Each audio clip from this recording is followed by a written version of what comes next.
You just showed that perfect home to that incredible client you've been working on for the past 3 months, and they say the incredible phrase, "Let's make an offer." Hallelujah. The months and months of effort are potentially, we're not there yet, but are potentially going to pay off. But here's the challenge. What actually happens next? Maybe this is your first deal, or it's been a while since you've done your real estate transaction, or heck, you're just trying to find out what a top producer does in order to get their offers accepted. So today we're going to look at the next steps, and I'm going to share every single detail with you without skipping a single one. You're going to see what it takes to get clarity on that home, prep your buyers to make an offer, prep the offer itself, get the offer executed, and submitting that offer to the listing agent.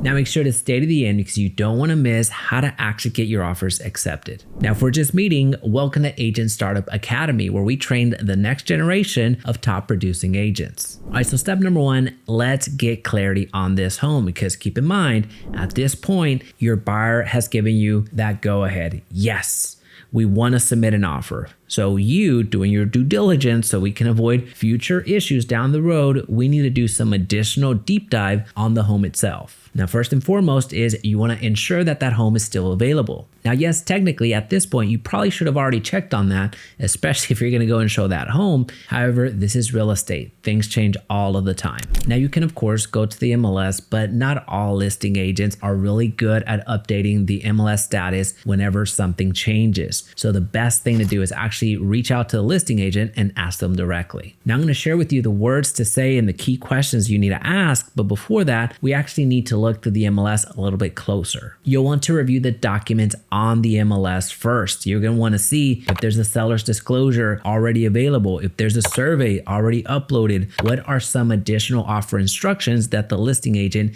deems important enough to share with you up front. Once again, you're getting additional clarity on the home itself, because a lot of this information that's freely available to you up front is going to be vital before you make that call to the listing agent, and also when you make your recommendation to your buyers on the offer that they should be preparing. Now, to better illustrate all of this, I have an actual example that we're going to walk through step by step from the moment of logging into the MLS to the outreach to the agent and everything behind that. Now, we're going to get much more specific here shortly when we actually go through our real life example. One thing that you want to ask yourself, and for sure you're going to be asking your buyer here shortly, is does this home meet exactly what your buyers were looking for to begin with? Yes, they might have just told you the golden phrase of let's submit an offer. However, here's the thing. They've already been looking with you for the last 3 months or so, and they've probably already seen 10 homes plus. So are they getting frustrated? Are they at a point where, hey, let's just make a decision? Are they compromising too much? You are going to be that non-emotional party here that's going to help them evaluate that. So go back to your notes on the initial conversation that you had in the buyer discovery call with them. Also take into consideration all of the comments that they were making whenever you were showing the homes to begin with. So really try to make it as objective as possible and analyze, is this home right for the buyers? Does this meet what they were looking for to begin with? Now, they can of course change their mind. That happens in all real estate transactions. But here, once again, you are a real estate professional that's there to help your clients. Now, again, you're going to get a much better view of this whenever we go through the example from beginning to end. So let's go to point number 2. Now that we have additional clarity on the home, we need to prep our buyer. It's okay to ask your buyers, are you sure? Is this something that you want to do? Because what often happens is your buyers are super emotionally attached and super engaged when they're in that home, and they get swept away by that updated kitchen. But what's going to happen is by the time they get back to their house, have dinner, speak with family, do all that other stuff, they're going to start having second thoughts. And you could very well find yourself having done all of this work that we're about to go through right now, and only to it die in the inbox of your buyers, where they end up not signing because they got cold feet. They continue to do all of this work, prepare all of this documentation, sacrificing time with family, sacrificing time with friends, and just putting so much energy only for it to go to waste. And then what's going to happen after that is we start resenting people. You told me you wanted to submit an offer. I sacrificed my kid's baseball game to write up that offer in the car, and now you're telling me you're not going to sign. Listen, at the end of the day, this is real estate. This is going to happen. What we're trying to do is minimize the opportunity of this happening. And second, confirm just some super minor details. Number one, what are your legal names? How do you want the offer to read? Because ultimately what's on the offer is what's going to be in a contract, because that's what the offer is, and what's going to go on title. Second, you're going to confirm the lender. Oftentimes, your buyers are going to be shopping around lenders, and it's not uncommon for them to have multiple pre-qualification letters. Third, you're going to verify the amount of down payment they feel comfortable coming to the closing table with. Because again, in this particular example, you've been working with that client for past 3 months. So have things changed? Do they now feel that instead of doing 5%, they want to do 10%?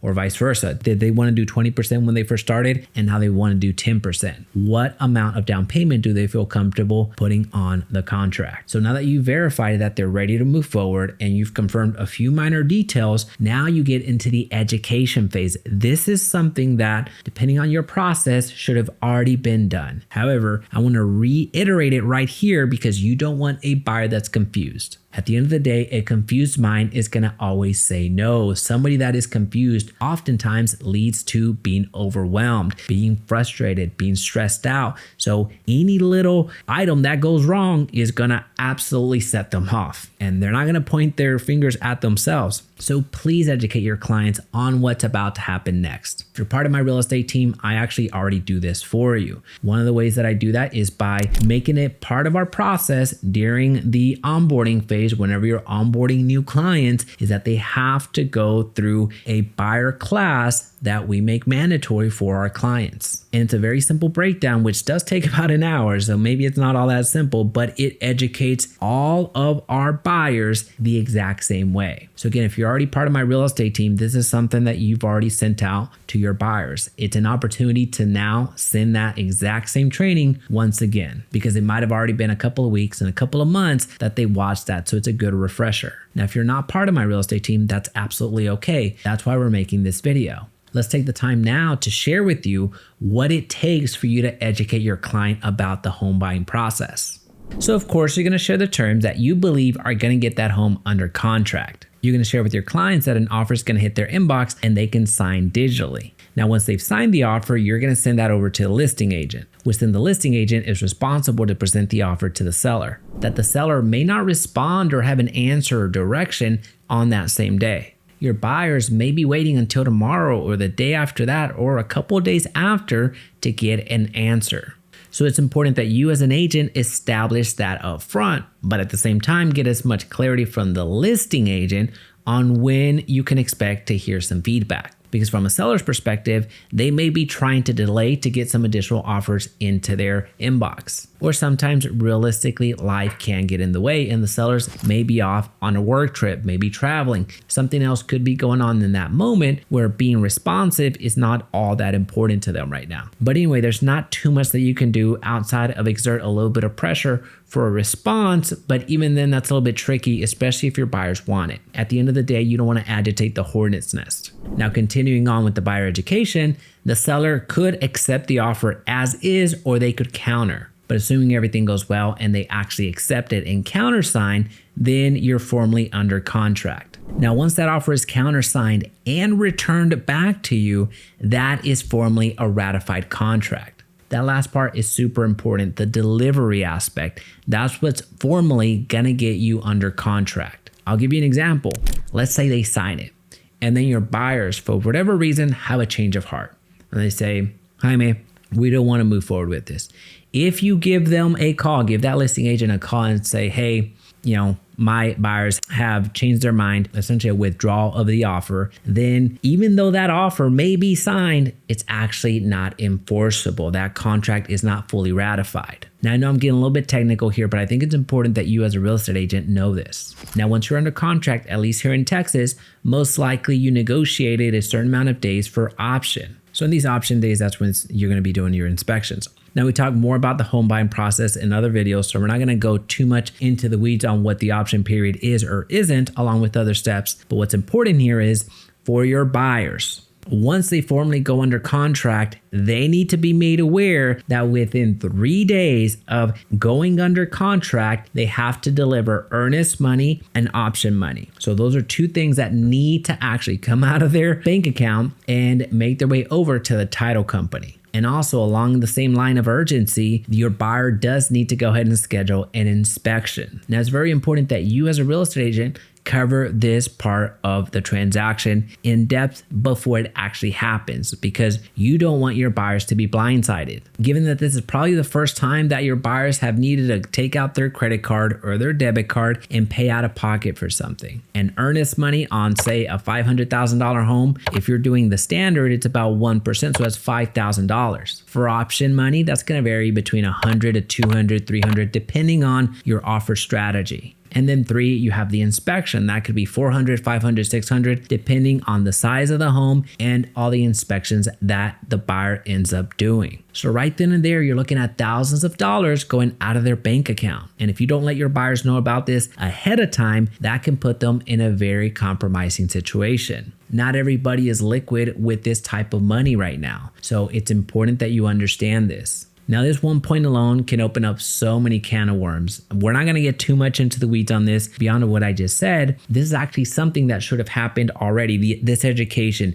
and the understanding of where your buyer's finances are when you were qualifying them to begin with. So again, we can go into 1,000 different scenarios here that are important, but we have other videos on this channel that already cover them. Now, going back to the educating of your buyers, once the inspection comes back, then there's a possible negotiation on the items that come up. And that usually is wrapped up within the option period, which immediately leaving option, your buyers need to know that they need to work extremely closely with the lender and the title company. Because at least here in Texas, there's a very important clause that's outlined in the third-party financing addendum, which essentially is an out clause for your buyers in the event that they can't qualify for the loan, which in turn is going to allow them to receive that earnest money back that they just put into the deal with no consequences. And in about week 2, the lender's going to go ahead and order an appraisal, and that appraisal is going to come back within 5 to 10 days, which depending on that appraised value could open up a potential negotiation number 3.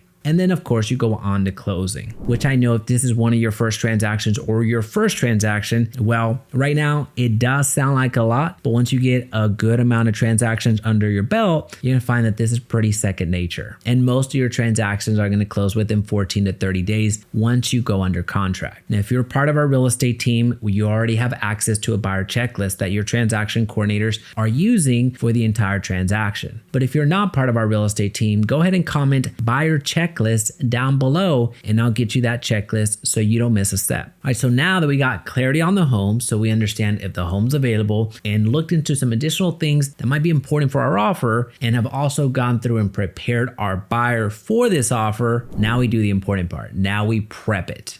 Now, as we prepare our offer, it's important to understand the real estate process. So how homes get bought and how homes in turn get sold. The second thing is understanding the contracts and the addendums that you're gonna need both from the state and your brokerage. There's different documentation that you might need in one brokerage. As an example here at EXP, there's certain disclosures that you need to make versus if you were at a mom and pop shop. But for the most part, regardless if you're part of EXP, regardless if you're part of my real estate team, regardless of even if you practice in any other state outside of Texas, you're gonna be able to take away about 98% of what we're gonna discuss right now. And the very first thing that you need to know in this process as you're preparing your offer is where to even find your contracts, where to find these addendums that you need to use in order to write this offer. Now you can go directly to the Texas Real Estate Commission, or your brokerage might have a transaction management system that they contract with.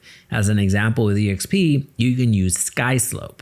Or your association may give you access to tools like Instanet or ZipForm. All of those are valid places to get your contracts from. If you're in a pinch and don't know what to do, then at least if you're here in Texas, then go to the Texas Real Estate Commission and get your forms that way. But 99% of you have already joined an association and are getting tools from that association to get your contracts and send them out digitally. So for our purposes today, if you're again part of my real estate team, I train off of Instanet. That's the software that I'm most comfortable with, even though a lot of our peers, a lot of EXP Realty agents out there use SkySlope because once again, that's a transaction management tool that EXP has contracted with. So with that being said, we are personally going to use Instanet, given that we are part of MetroTex that gives us access to this software, and that's what I'm most familiar with.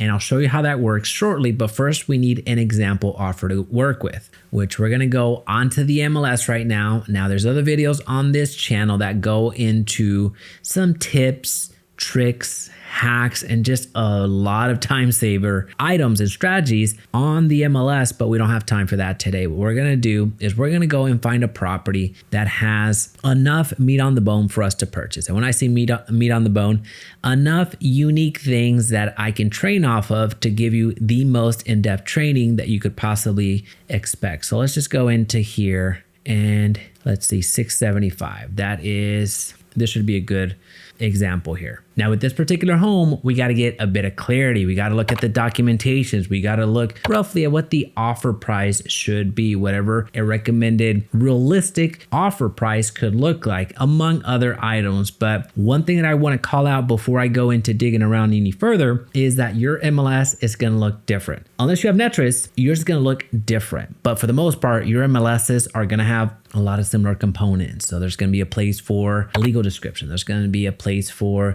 the description of the home, a place for notes, pictures, all that fun stuff. So don't get too bogged down in, oh, I can't see this button here, because chances are that button was never there to begin with it because you have another MLS. But here again, if you have Netris, and again, if you're my real estate team, then it's essentially you're looking at the exact same thing that I would be doing whenever I would be writing offers on your behalf. But anyway, let's continue. All right, so something I like to look at is checking out the condition of the home. I like to go through the pictures and see what it looks like. Now, this is because of the business that I operate with. I do a lot of remote showings, or a lot of showings that are done by my agents, my real estate team, or a showing service. So I myself oftentimes don't even go and see the homes myself.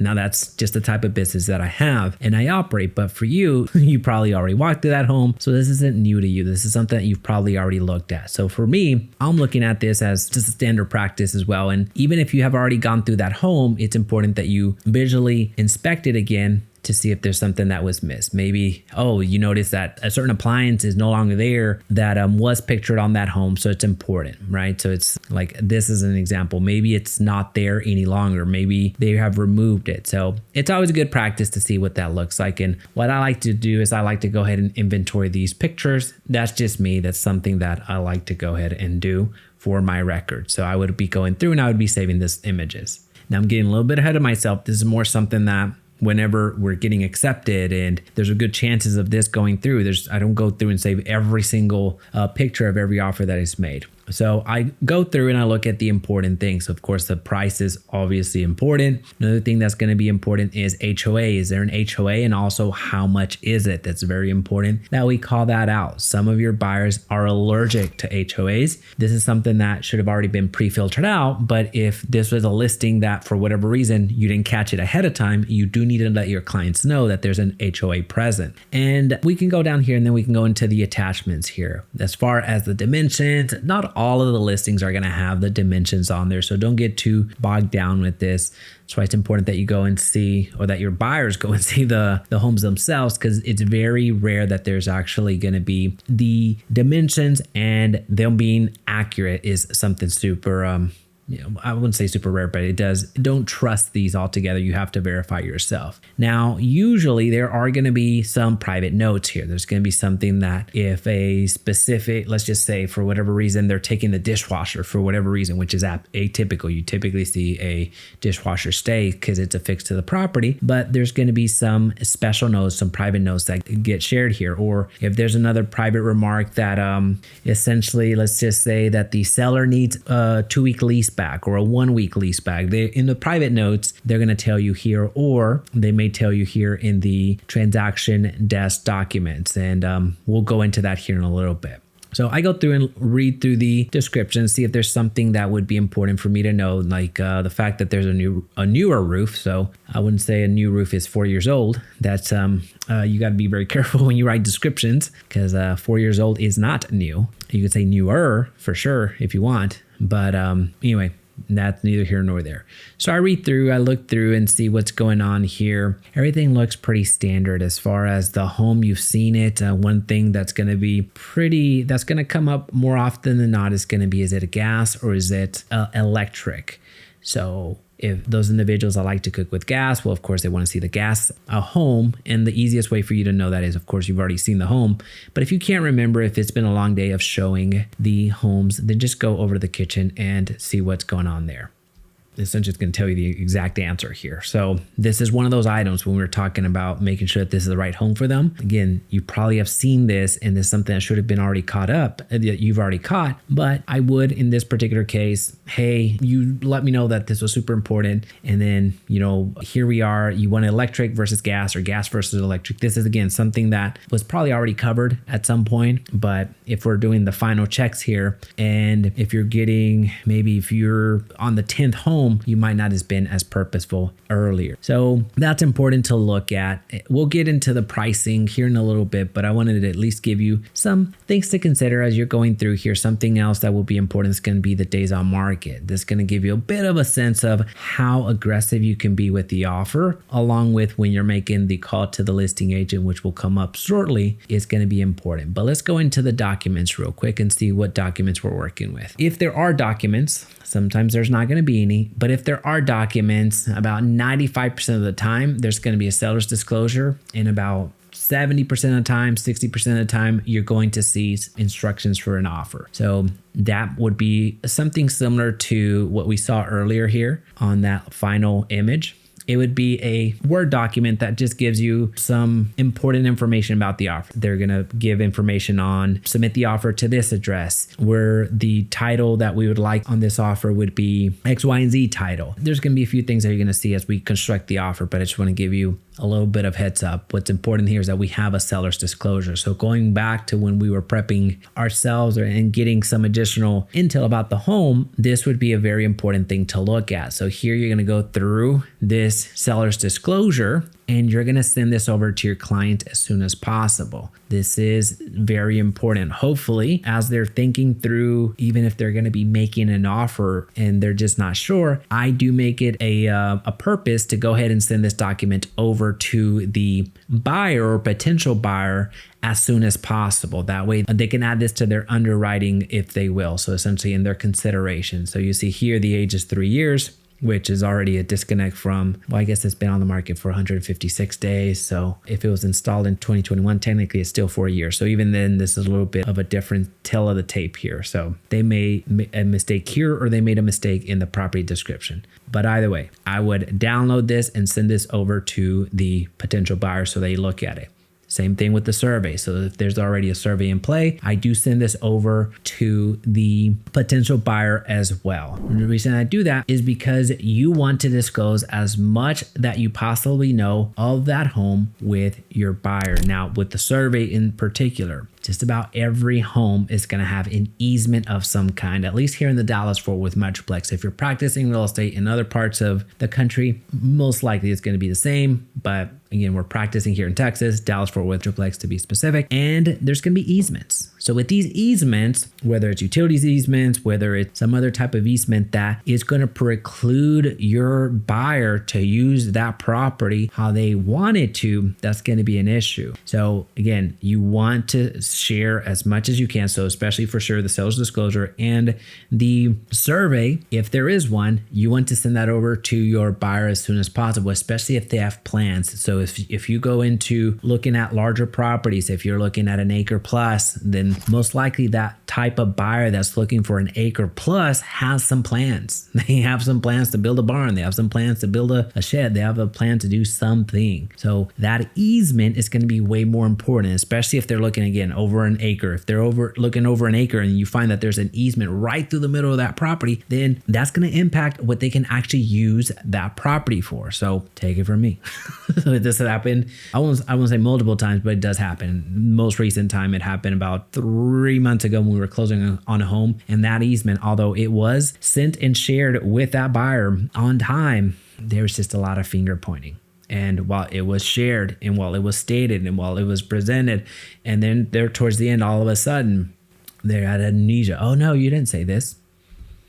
Yes, I did. That's why it's important that you share this information. Now, with that being said, I also do look at the history of this particular home. So I see that the original list price was $675. I'm going to go through here to look at the history and see when all of the activity that has happened on this particular home. So we see that in February 2024, it hit the MLS for the first time. And then in May of 2024, it went from pending into sold. So this home sold for $675. Now it was originally listed at $570 here when it came to the price, if you will. Actually, no, it was a price reduce. Yeah. So it's hit the market at $750. So we could click on that and see the information. You see the progression of the home. So it was bought for $675. And at the time of this recording, it's December of 2025. So about a year and 7 months? So a little bit over a year and a half. So back in June, less than a year, they were trying to sell it. And they did try to sell it for more. Then they reduced and ultimately they canceled. They were on the market for 3 months.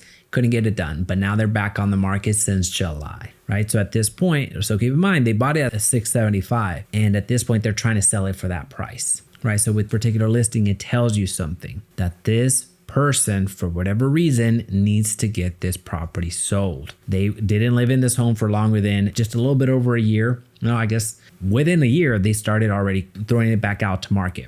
And this wasn't a case of a fix and flip based off of the pictures that I saw. And you can click into the past listings. I'm just giving you a very, very brief synopsis here. I know it may sound long here, but I'm just trying to infuse as much as possible. There's going to be several teachings, several disciplines, several different things that are already covered in this channel. So make sure that whatever aspect that you're struggling with, like such as writing the offer, looking through a property, how to show a home, that's all information that you can find on this channel pretty easily. But anyway, I'm condensing a lot of different topics here. With that being said, this information tells me a lot.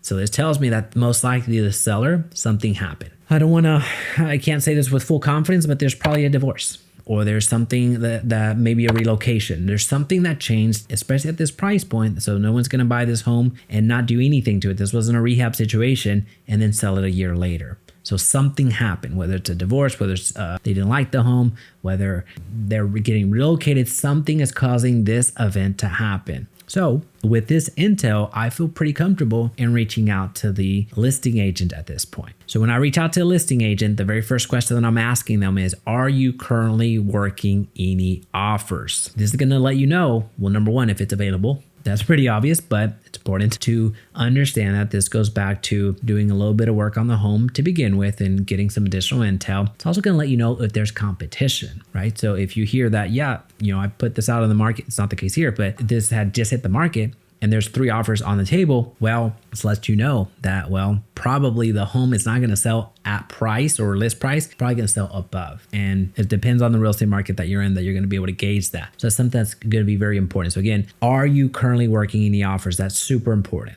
Now, the second question is really my favorite question. Is there anything outside of the price that your seller is looking for, like seller leaseback?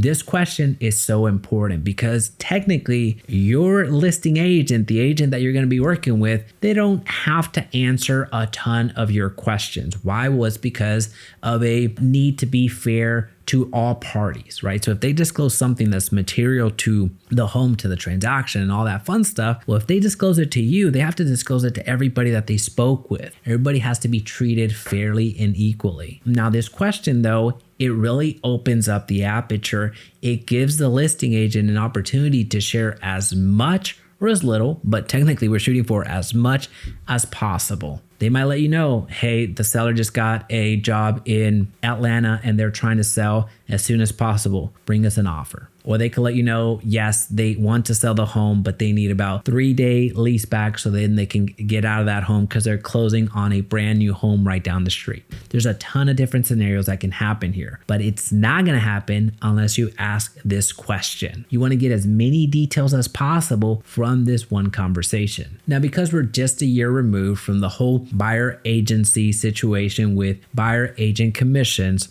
this next question might not necessarily be as needed as the months and years go by. But as of right now, I still have to ask it because not all brokerages interpret that ruling the same way.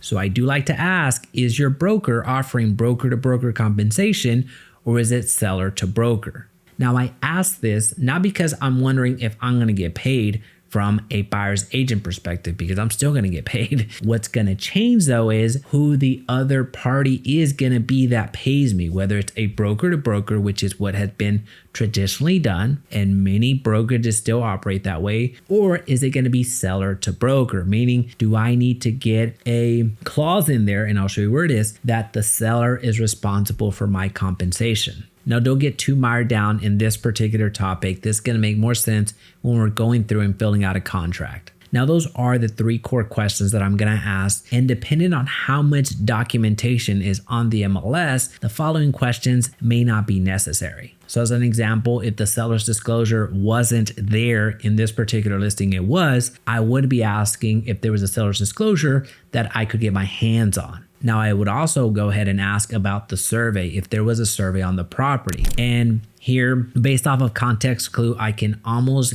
guarantee you that there is a survey. Why? Well, because this home was recently purchased. So I'm fairly sure there is a survey, and I'm also fairly sure that it's going to pass the title test, meaning the title company that is going to not have an issue with the survey because this home sold about 1.5 years ago. Now, if this home hadn't been sold recently, then I would almost guess that if there is a title and it's been years and years and years since it's sold, or it has never been sold on the MLS, then I would have a bit more questions about the title itself. So depending on the situation, there might be some additional questions that might come up. There might be some additional questions that the description of the property leads you to ask. But for our purposes today, we're just going to keep it pretty clean. And at this point, I have all the information that I need. And it's about this time that I'm going to gather the documentation that I'm going to need. And that primarily is going to consist of 2 forms. One is going to be the contract, the 1 to 4 family contract, and the third party financing addendum. Those 2, if you take nothing else from this video, if you can figure out how to fill those 2 things out, put it on a digital sign platform, send it out to your clients, get it signed back and submit the offer, you've done 85% of the work. Now, this video is designed to fill in the gaps of everything else, but if you do nothing else outside of those 2 things right, you've done pretty well. But in order to submit a full offer, you do need to know a few additional nuances. The third document that you're going to need is really not one that you can even find on the real estate commission or your association. That is going to be a pre-qualification letter. That comes from your buyers or the lender that they're working with. That pre-qualification letter is standard when you're submitting an offer to a listing agent. And if you don't have that pre-qualification offer, you're basically telling that listing agent, don't take my offer seriously. Now, because of this particular home being where it's at, you do need to have an HOA addendum. So this is something that we're going to add to the transaction as we start filling it out. And I'll give you a few bonus addendums to consider in the future. If this home was built prior to 1978,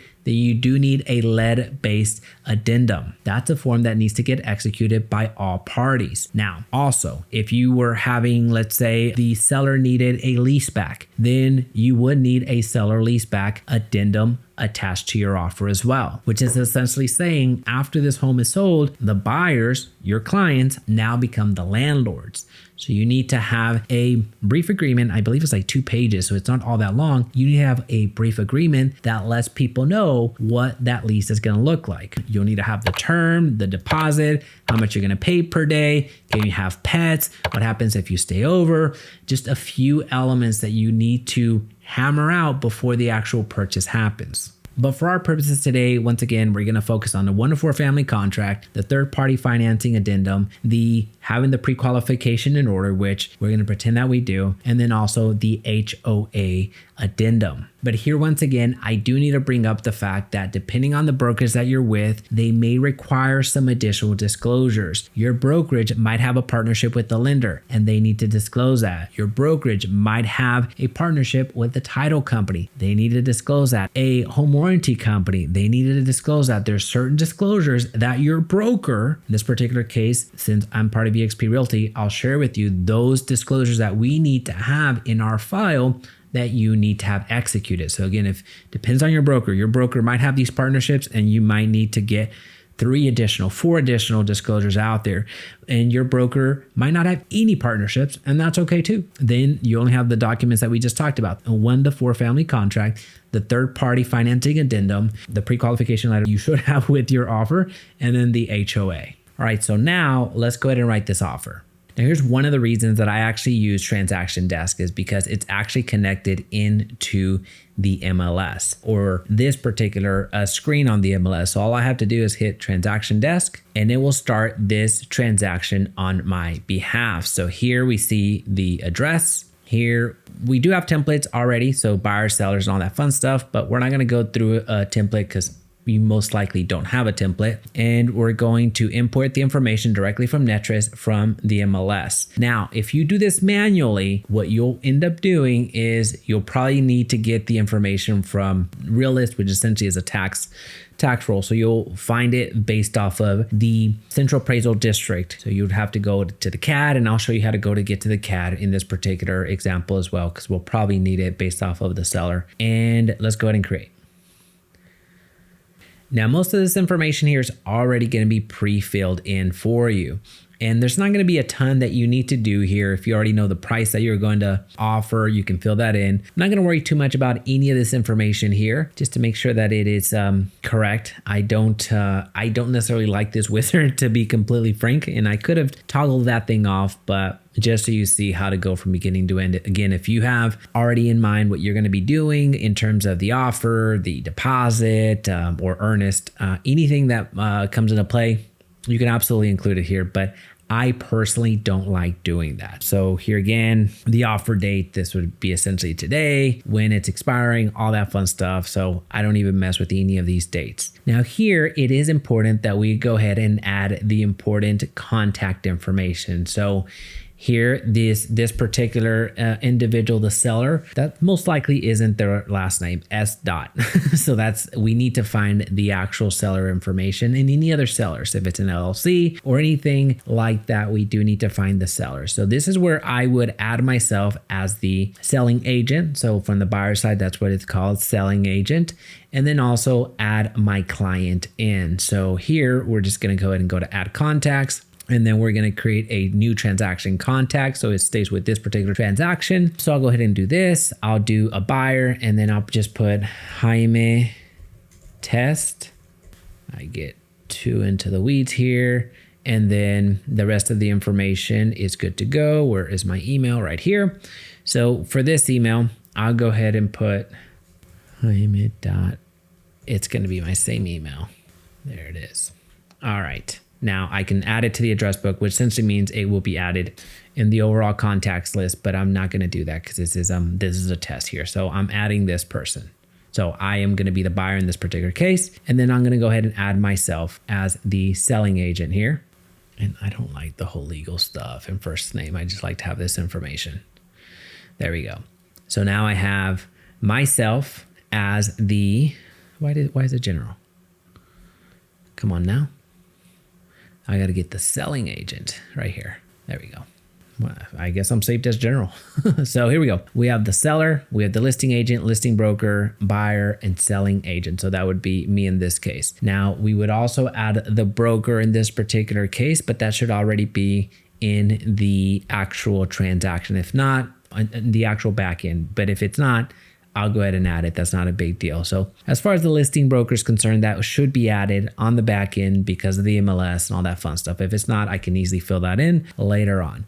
Now for the seller aspect, let's go back here. Now the seller information you can find here, but even if it was there, let's say they put the perfect owner name there, I would still verify that. Now I would verify that several different ways. You could actually go through here to Tax Realist and it will push through and get the information that's on the CAD. The downside here is that I have seen this be wrong. So I know I'm sharing this with you. So I see the name right there and the last name right there. So most likely this does look right, but I have seen it in the past where I don't know how this happens, but it gets, some wires get crossed and it's not right. So what I can do directly right now is I can go to the Denton County Appraisal District directly. So I would just go to Google real quick, Denton County Appraisal District. And as I realized, I didn't show that on screen. So you just go in Google, you go to property search, and then you can focus on the property address. Now, all of these, doesn't matter which, whether it's Denton, whether it's Collin, whether it's Dallas, whether it's Tarrant, or any county. Again, we're practicing here in Dallas-Fort Worth,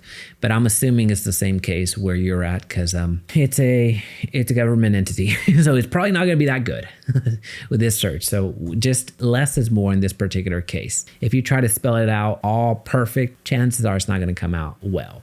So here we're going to go 1445 Stagecoach Way. And that appears to be the home that we're looking at. Now, here, we're going to go to details, and we're going to see the owner name. So in this particular case, that name was correct. Now we're going to go back to, here we go, edit. And then we're going to go here, right there.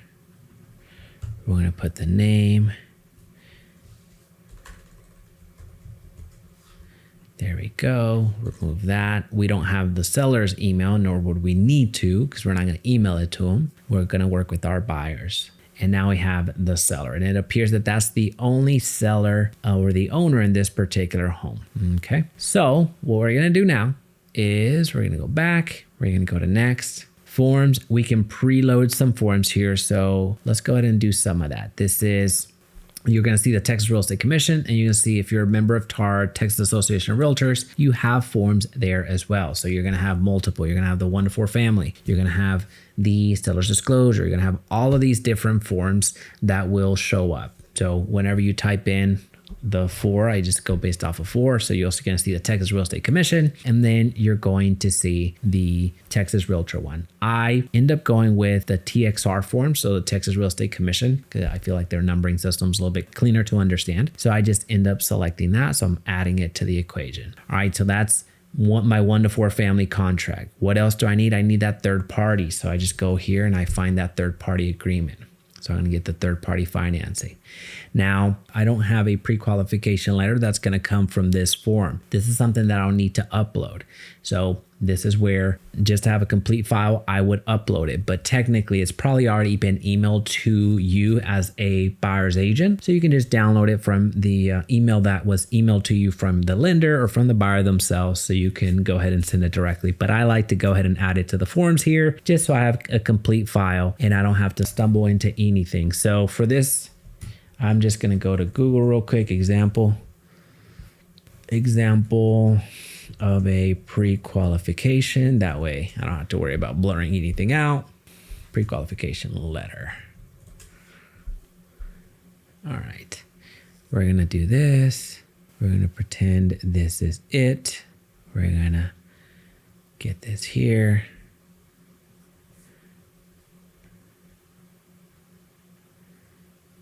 We're going to save image as. Is it going to be a PDF? Pre-approval letter. It's a JPEG. JPEG's going to be fine. Doesn't matter. So we're going to upload the JPEG here. No, this is I can do that later. My apologies. All right. So what are the forms we're going to need? We're going to need the HOA. So association. Addendum for property subject to mandatory membership of a property owner association. So in other words, an HOA. But here we go. Here's the one that I want. So again, this is TREC, Texas Real Estate Commission, and then you have the Texas Realtor. So we end up going with this one. All right, so I'm going to add that. So those are 3 forms that we're going to be needing. There's not a leaseback, so we don't have to worry about that. We're going to upload the seller's disclosure that's already been filled out in their transaction desk over here. So we're going to upload that here in a little bit. And then we're also going to upload well, again, it's not necessarily the pre-qualification letter because they're not going to need to sign it. We're going to go ahead and upload it here shortly. All right. Documents. This is where I'm looking at. So the forms were forms that you're going to be pulling in. As far as documents are concerned, then we're going to go and get that pre-approval letter. This is the example. We're going to upload it there. That's just an example of it. And the seller's disclosure has already been pulled in here. So this is the beauty of starting the transaction from here. Technically, could you have started the transaction from back here? Yes, you could have. But one of the perks, one of the benefits is that if you start it from right here, you're going to see a lot of the things that have like the legal descriptions, very helpful that's already input, and it's input throughout the documents that are important. Same thing here. You have the seller's disclosure that's already been uploaded. Did it save you a ton of time? No, but is it convenient? Yes, especially if you are a little bit lost on how to get offers written and all that fun stuff. A little bit helps. We're gonna hit done. All right, so at this point, you're gonna see your documents, things that you upload. So anything that you need to upload, whether it's something, let's just say you get wet signatures and you're not sending out the forms, then you're gonna be uploading human documents. But with forms, all of these things that get added here are gonna be importing the information from over here. So as far as the 1 to 4 family contract, this is going to pre-populate whenever you go to the signature form. We're going to see that on getting the offer executed on step 4 of this video. This is anything that's in form, pre-populated signature fields and initial fields are going to show up. Over here, you have to manually add signature fields. This is going to make more sense whenever we get going. But with that being said, let's go ahead and look at this from a how to fill this out perspective, right? So let's go to the 1 to 4 family. Now you're going to see here that the seller's been added, the buyer has been added. You're going to see the lot, the block, the city, the county, and the address is all right here. Now we have videos on this channel that go into writing competitive offers. I'm not going to go through and spell out every single part of the offer that needs to be filled in. We're going to go through here and fill out a realistic offer for sure, but I'm not going to go in through the various strategies. There's the aggressive strategy, the normal strategy, and then the over the top strategy. So it's there's different strategies that come into play here. Not going to talk too much into that, so I'm going to explain a few things, but for the most part, what's important here is that you understand how to fill out the information. Now, when it comes to the sales price, this is where you're spelling out how much is coming from the seller for down payment, or essentially how much down payment your seller is going to be offering. And we're going to be filling out a third-party financing addendum because this is not an all-cash offer. So let's go back here and look at this. Right, so let's talk strategy for a quick second, and then I'm going to share with you a bit of the CMA principles that you need to be mindful of. So let's talk strategy for a second.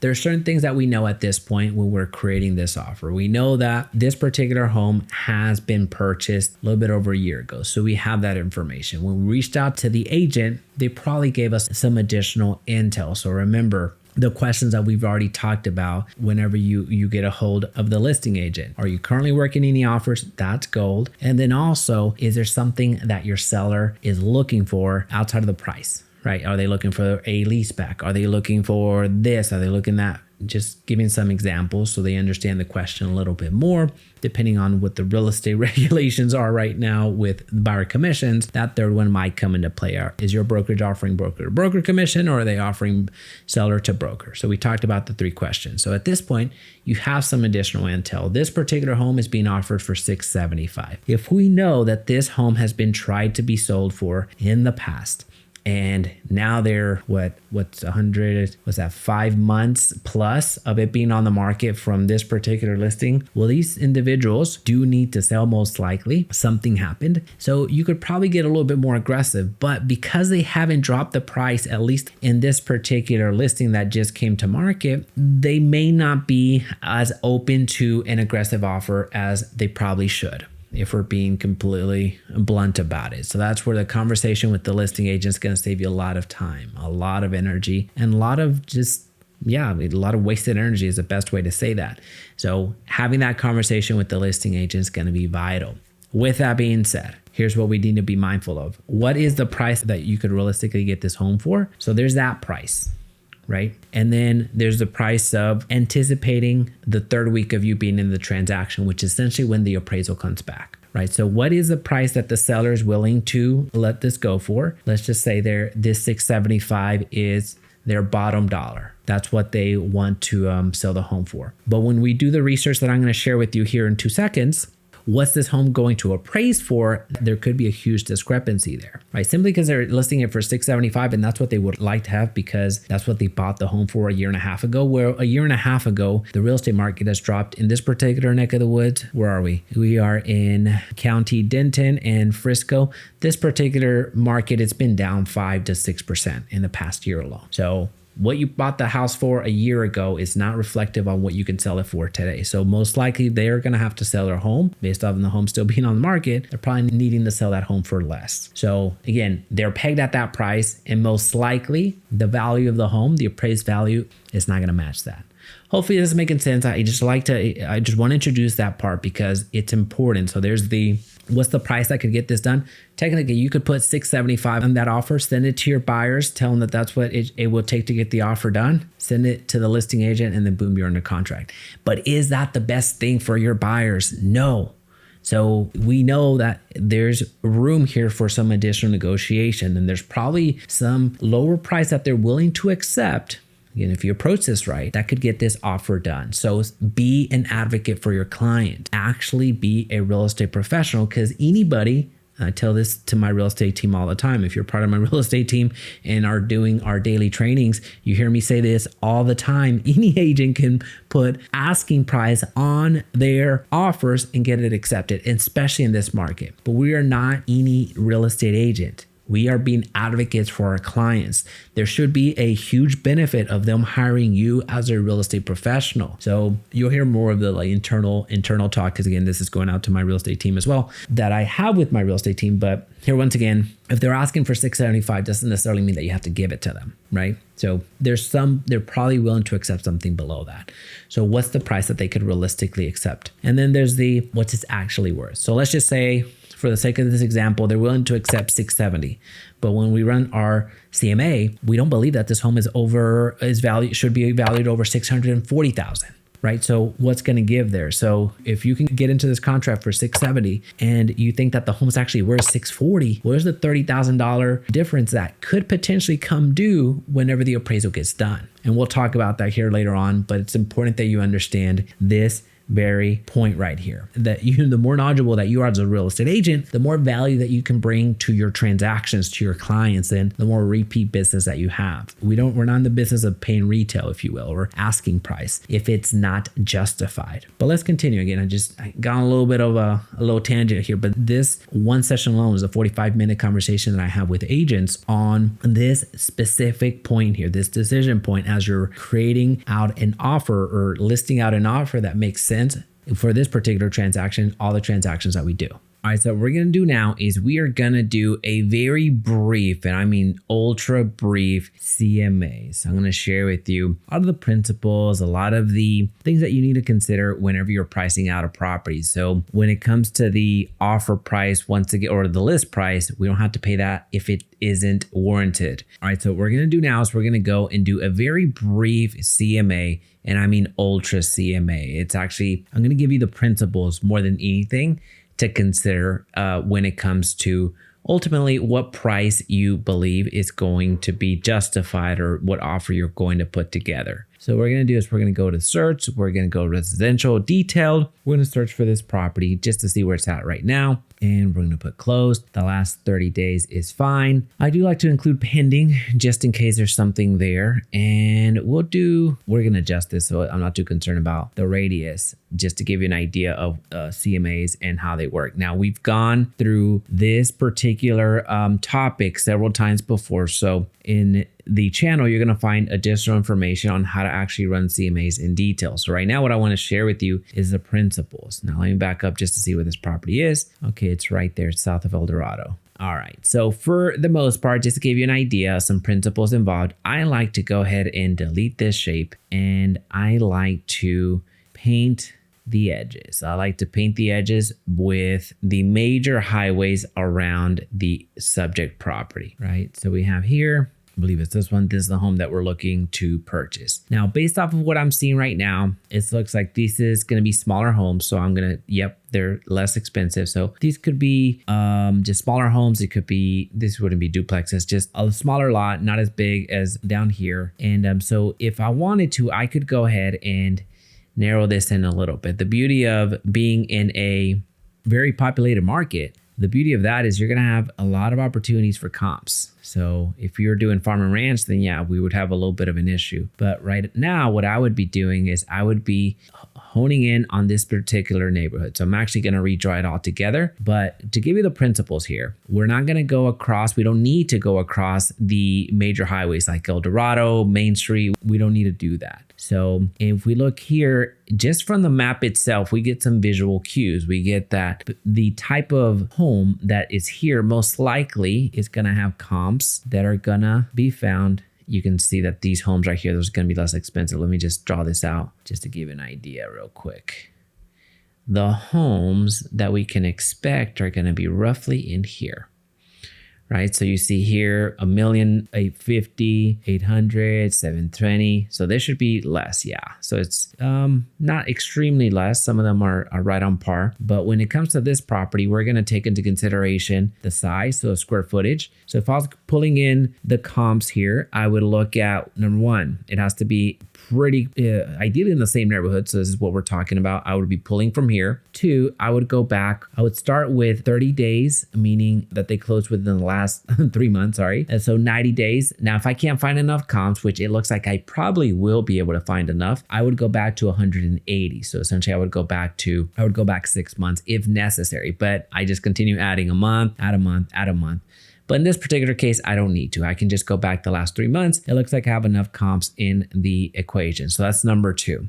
And then number three, I would look more for comped properties. So properties that are very much in the same ballpark. So to give you an idea, since our subject property is, I believe it's this one. So we see 2,800, 2,850, sorry. So it's a bit above a 2,800 and below 2,900. So this most likely is not the same type of property. So we can nix that out. In fact, I could go 500 less and 500 more, and I would feel pretty comfortable with the homes that we're highlighting. So I would, if I was running comps, I would immediately knock out all of these homes right here because of the size difference. The size is just too much to make up. So these for sure, and I would go down to about 23. So I'm very confident that these homes are not going to be homes that I would factor into my analysis. So there I would hit refine and I would discard. So again, just painting with the broad brush first, and then I'm starting to get my chisel out. I mix my metaphors there, but I'm getting my smaller, finer brushes out there to get to the ultimate price. Now, I would also be looking at, I have a safe search here. I have my GPT, so essentially it does my CMAs for me. There's additional things that I would consider, like is there a pool? So here I could exclude the pools, or in this particular case, it has a pool, so it actually in theory would be adding value. Now, there's a few additional things that I would do to get a CMA, but once again, I just want to give you at least some principles. And number one, the area, that's huge. Number two, the time frame, that's huge. Also, similar properties. I'm not going to go too far. I'm not going to comp a 2,800 square foot with a 4,000 square foot. The discrepancy is too high. I have quite a good amount of comps here, which I would, the reason I'm including actives, I'll go ahead and back up for a quick second. The reason I'm including actives is because when you're comping out or doing CMAs is a better way of saying that, you're looking at three main things to get the value of the home. You're looking at the comps, you're looking at past sales that'll tell you historically what has happened. You're looking at your current competition, the homes that are listed right now, what type of competition is there? And then three is, what is the real estate market doing? Is it trending downward? Is it trending upward? So you're trying to catch the past, you're analyzing for the present and predicting a little bit into the future. Why does that matter? Well, simply because you pull a comp from 3 months ago, or if you have to go 6 months ago back, well, there's an issue there. If you are going to be going through an appraisal here in 3 weeks or 2 weeks, or however how long it takes for you to go through that appraisal, which typically is going to be 2 to 3 weeks. So there's going to be that lag time. So the price that you took from historical, so if you're taking it from the summer as an example, well, here we're in the winter. In the winter, they're going to be selling for less. Oftentimes there's less demand out here. So those are a few nuances. Again, we have gone into full CMA classes on this channel. So don't forget to subscribe and check out the additional content that we talk about specifically about CMAs. I want to give that small brief blurb on CMAs before we went into the actual offer and putting that together. So just wanted to get that point out. But now let's get right back into it and actually write out this offer. All right, so for the sake of this example, what we're going to do is we're going to go ahead and offer. I know I went through all of that, but we're going to offer full asking. We're going to offer $675. You know what? Out of principle, because to make it more realistic, we're going to offer, what did I say? What's the price of this home? $675. We're going to offer, just for something realistic here, we're going to offer $660. We'd probably get it for less, but we're not going to get too crazy with it. So let's pretend we're going to do 10% down just to keep some round numbers going, which as I say that, I'm going to need to do a little bit of math real quick. If we're going to offer 660 times 9, that's 594. you see this fills out automatically. So what we're saying here is the cash portion, so essentially the down payment. That's why it's important whenever you were getting additional information from your buyers to know how much down they're looking to put on that home. So keep in mind, we're supposing that we started working with this client 3 months ago. They could have had a change of heart. Previously, they were thinking 20% because that's what they thought was necessary, but then they found out they could actually put 5% and still close on that home. So they had a change of heart. Happens all the time. So that's why it's important to get at least clarity ahead of time. So to fill out the offer, you're going to be putting out the cash, so a down payment, and then the third-party financing addendum. But before we do that, let me just address the exclusions part because this does come up quite a bit. When you're analyzing the property that you're looking to purchase, in this particular case, it's right here, you'll often find some notes in the private notes. So essentially they'll say the chandelier is not staying, or they'll say something to the effect of they're taking the gas right.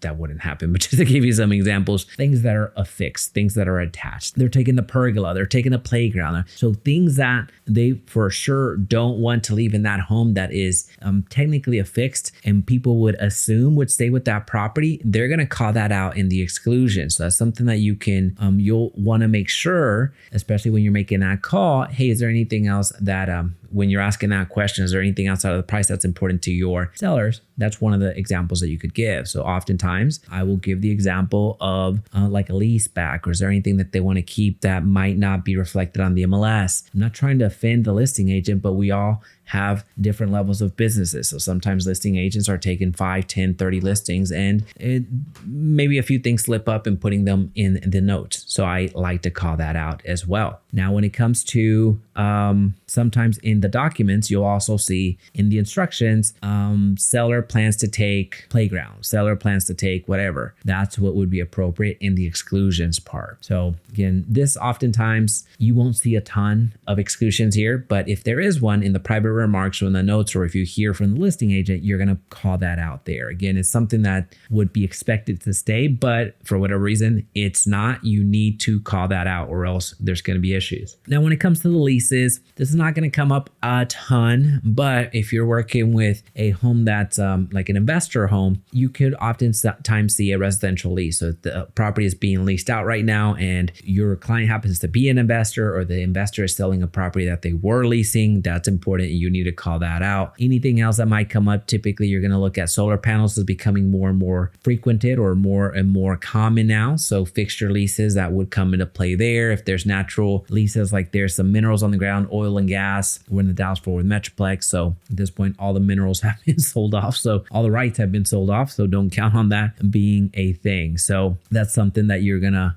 take into consideration. Now, when it comes to the earnest money, this is something that is super important that you know how it works. Also convey to your buyer that this is gonna come up, that you need to have money ready to go for the earnest, for the option, and then in turn within that option for the inspection. So this is where it ends up happening.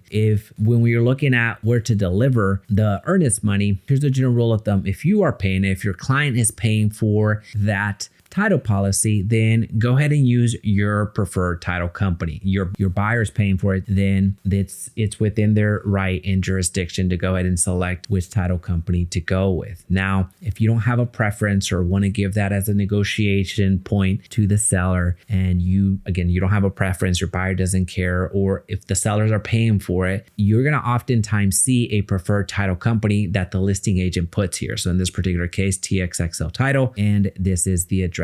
That's what would end up going there if it's not a important point for you. So here again, if you're gonna, let's say you're gonna ask the seller to pay for it and you really couldn't give a flip which title company was gonna go, you're gonna use, that's going to close on that home, then you could put their information here. But if you have a preferred title company, which quick note here, if you're on our real estate team, we do have a preferred title company that is in your agent hub. So you're going to want to go with that one, especially if your buyer is is paying for it. That's what's going to go in here. So essentially you're going to name the escrow agent and you're going to put the address, because there's a billion Republic titles. There's a billion Radican titles. There's a Freedom title. There's a billion, there's a billion title companies out there with the same name. You just need to say it's the Coppell one or the Fort Worth one or the Denton one or the Plano one. That's what would go in here. So essentially you'd put the escrow agent and location of where it's at. Now, when it comes to the amount of earnest money, generally you're going to put 1% in earnest. So this is different from down payment. This is earnest money. This is good faith deposit that your buyers are serious about this and they're willing to put something on the line in order to purchase this home. So in this particular regard, just to make this as clean as possible, we're going to go ahead and say the seller is going to pay for this. Let's just give them that honor. And we're going to use their preferred company there. I always get messed up. So this is zip code, this is state, this is city, and then this is address. I always get confused on these. So what we're going to do is we're going to do this real quick. I'm going to take this and I'm just going to put that. And I'm going to do 75024. And I'm going to put Texas and I'm going to put Plano. Actually, I think this is where we put TX title. Let me go down here to double check.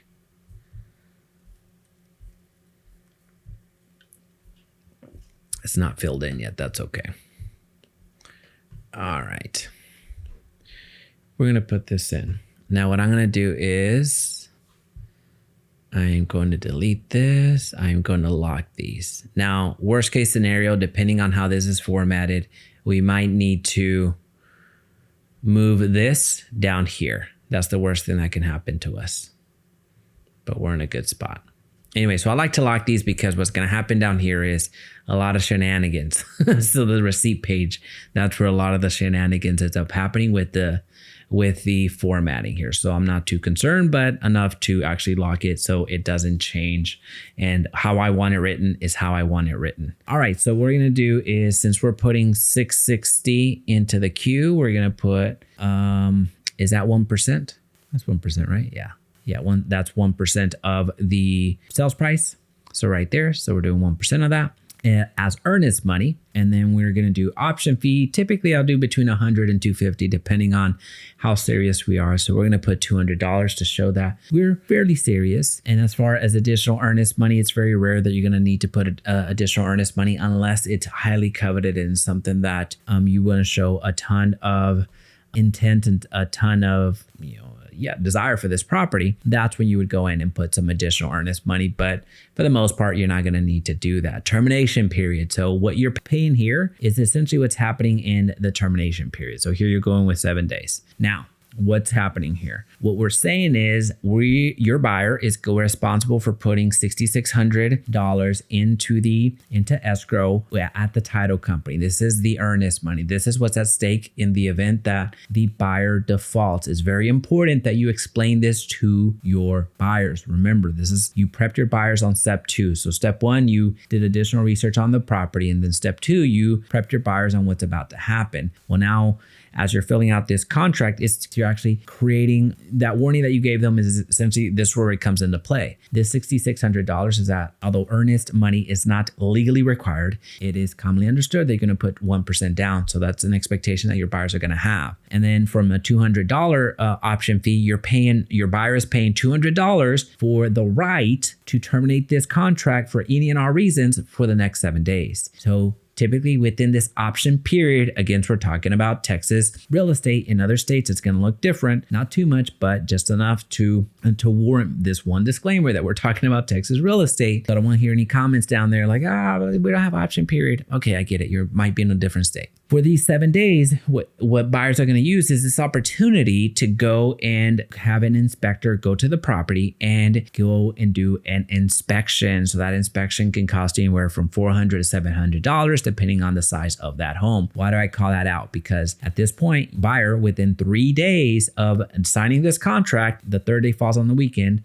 the next eligible day, your buyer is expected to cut $6,600. Well, I guess deposit. They can do electronic deposit or cut a check, submit it to a title company. They're expected to pay this and this and whatever the inspection is going to cost them. So from their one decision, now out of their pocketbook, they're going to be spending about $7,200. That's a lot of money. Your buyers need to be aware of that. Your buyers need to know that you better be liquid for the tune of $7,200 in the next 3 days. So if you need some stocks to sell them now and get that from your brokerage account into your bank account, because it's going to be required. Anyway, so that's important to cover. Now here we're going to say that the sellers are going to be paying for that. So everything's negotiable, but we're going to allow them to use their title company. This is a good negotiation point. If you want to give them a win, if you're already beating them up on price, if you want to give them a win so it's not completely lopsided, then I would encourage you to go ahead and make it if you're willing to concede the title policy, which most buyer's agents are, that's a good one to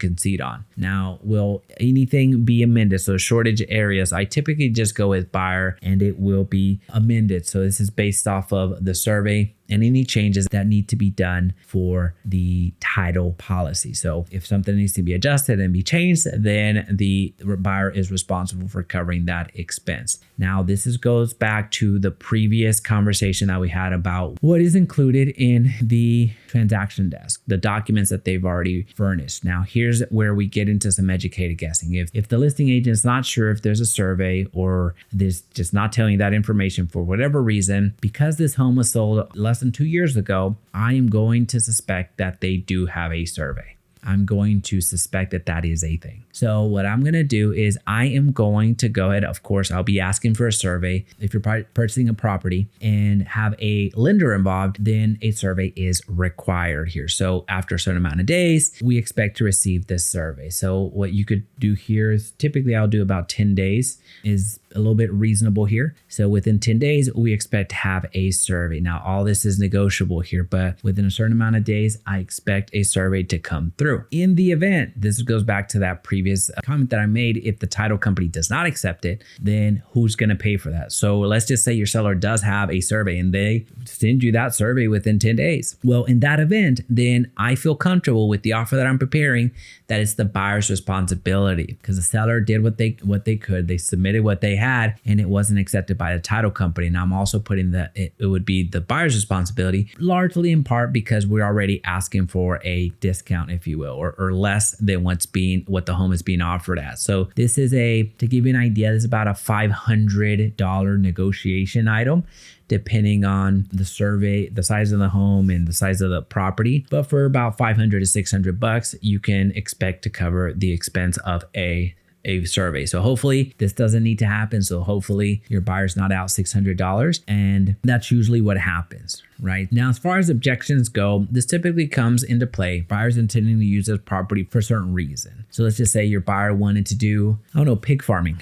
Just to give you an example, if they wanted to do pig farming and they find out that through their search, through the title companies, through the title company research and just the documentation, through the process, it is found out that they can't do a pig farm, or a better one, just to not get so silly. Let's talk about in the Flower Mound area. This comes up quite a bit because a lot of the horse farms out there. So for whatever reason, if you're looking to do having horses on property or having cattle on property, there are pockets here that will allow it, but for whatever reason you cannot use it the way that you want, then the buyer does have outs here. So this would be a reason for them to get out of this contract. So the intended activity is not allowed. You have that right to get out of the contract. And typically here, just to cover our bases, I usually go with 5 days to give some time for the buyer to get out of the contract when necessary. Now, we know that this home is in an HOA. How do we know that? Well, because they told us. We know that this home, there's HOAs and they're mandatory, and the dues are that. There are some HOAs that are voluntary. Those are few far in between, but there are some that are voluntary. So you do need to call that out anyway.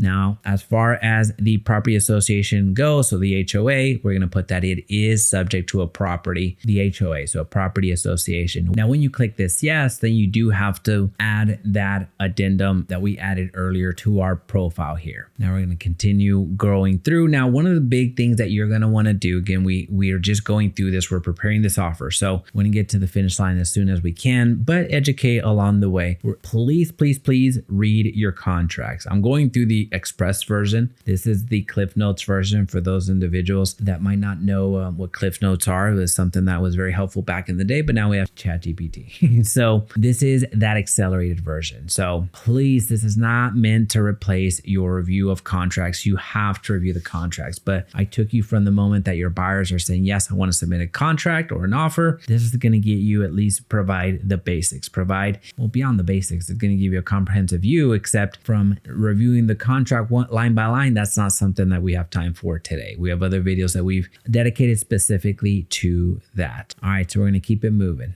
Now, when it comes to the seller's disclosure, this is something that we're going to put yes, that the buyer has received the notice, and we're going to actually have our buyers sign an initial attesting to this. So the fact that they've already included the seller's disclosure in the documentation is super important. Now, if they hadn't done that and was emailed to you, then of course, that's when we upload it and have it be reflected in going to be in the step number 4 when we execute this offer. But for now, we're going to say that it has been received. Now, if we hadn't received this notice, this is where you would select that they have not received the notice and that you're going to need it within, typically what we're putting with that type of notice, if we haven't received it, we'll typically put it within about 2 days. We don't want to delay getting that seller's disclosure. We need that as soon as possible. So it's not uncommon that if it's not listed on the MLS, then we click this there and go ahead and submit the offer. That's not going to keep us from making the offer, assuming that we don't think that the property is going to have a ton of something on that disclosure that could keep us from writing that offer or feel comfortable moving forward. Now, if there is, then we of course get out of that contract and we're on our way. All right, so buyer accepts the property as is. Simply because you select property accepts the buyer as is does not mean or preclude you from actually doing another negotiation once the inspection happens. So we'll typically just go buyer accepts the property as is. Residential service contracts. So residential service contracts are essentially home warranties. Most home warranties will sell you a year or 2 years. They'll cover the major appliances. This is not meant to be insurance, and this is not insurance. This will cover major appliances like water heaters, HVACs, and things of that nature, but there's a limit on how much they'll cover. So don't think that this is a get out of jail free card. Don't think that these are going to be super robust warranties altogether. So there's actually an argument on if these are worth it or not. But for the most part, if you want to provide some maybe not certainty, if you want to provide some assurance for your buyers that are a little bit concerned about the dishwasher, about the water heater, or things that might go out within the year of them buying, and that becomes a sticking issue, asking for a credit or a reimbursement of some kind, which is essentially it's going to happen at closing, would be warranted here. So if you're looking to buy a home warranty, you can generally do a quality one for about $500 to $600. So typically I'll put, because of the one that we go with, typically I'll put $550. That tends to cover a robust one, so my buyers feel comfortable with that. Now, in this particular case, I may not even write that in here because the price that I'm coming at them with is lower, and it's substantially lower. It's $15,000 less. So this is kind of the borderline, depending on how I perceive the offer to be or the situation to be. If I wanted to be a little bit more favoring our side, then I would go ahead and include this. If I wanted to maybe ease off a little bit and not do everything in our favor, then I would go ahead and remove this. But for this purpose and what we're doing right now, I feel comfortable with the $550. Now, if there's somebody that is in the ownership group of, you typically see this with investment companies that have a broker as the part of the ownership, because they're the ones that are responsible for selling the home and finding the homes, negotiating and all that fun stuff, while they have contractors that are the other owners that might be doing the work, or some financiers that are doing the work. You'll typically see brokers in it or agents in the transaction themselves that are going to be part of that do need to be called out here. So if the name of the owner, which is not the case here, if the name of the owner and is the same as the listing agent or has the same last name, then that's a telltale clue. But oftentimes they're really good about letting you know that ahead of time. So they'll put in the private notes saying, hey, the seller is the owner, or seller is part of ownership. So they're letting you know, put their information here, listing agent, and putting that their name is a licensed real estate agent. So if, as an example, if Rafael, I don't know how to say his last name, so Rafael is a licensed real estate agent, that's what you would be putting there. As far as closing goes, with the closing, you can typically close pretty comfortably with 25 days. You could do it sooner. You can do it in 14 days if you wanted to. It'd be a little bit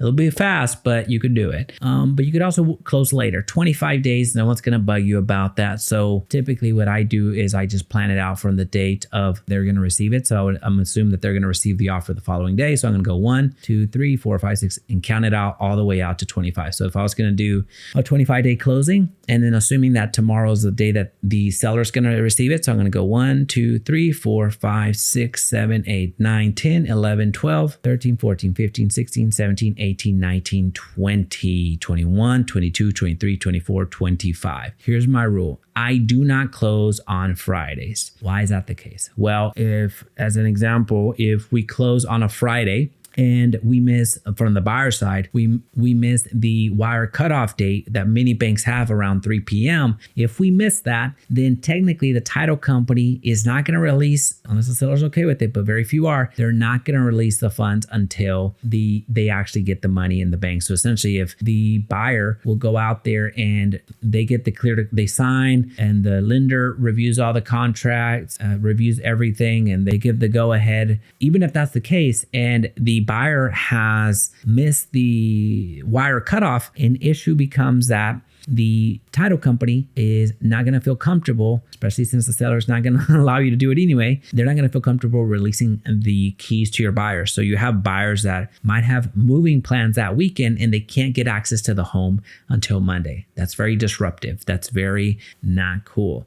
So that's why, as a rule, we'll close on Thursdays instead of Fridays. Or if we're kind of pressed for time, then I'll kind of bump it until Tuesday, Wednesday, or Thursdays. Those are the sweet spots. But for sure, we can close on Mondays. Mondays are not going to be as big of a deal, but for sure, Fridays, we don't do that. So our sweet spot, whenever we're trying to close on Tuesday, Wednesday, or Thursday. So in this particular case, since we're the 25th would be that day, I feel comfortable closing on that Thursday. Or I could bump it out to the 27th, but it's not necessary. So I would close it out on the 22nd. So these are things that you pick up over the years. So hopefully this is helpful.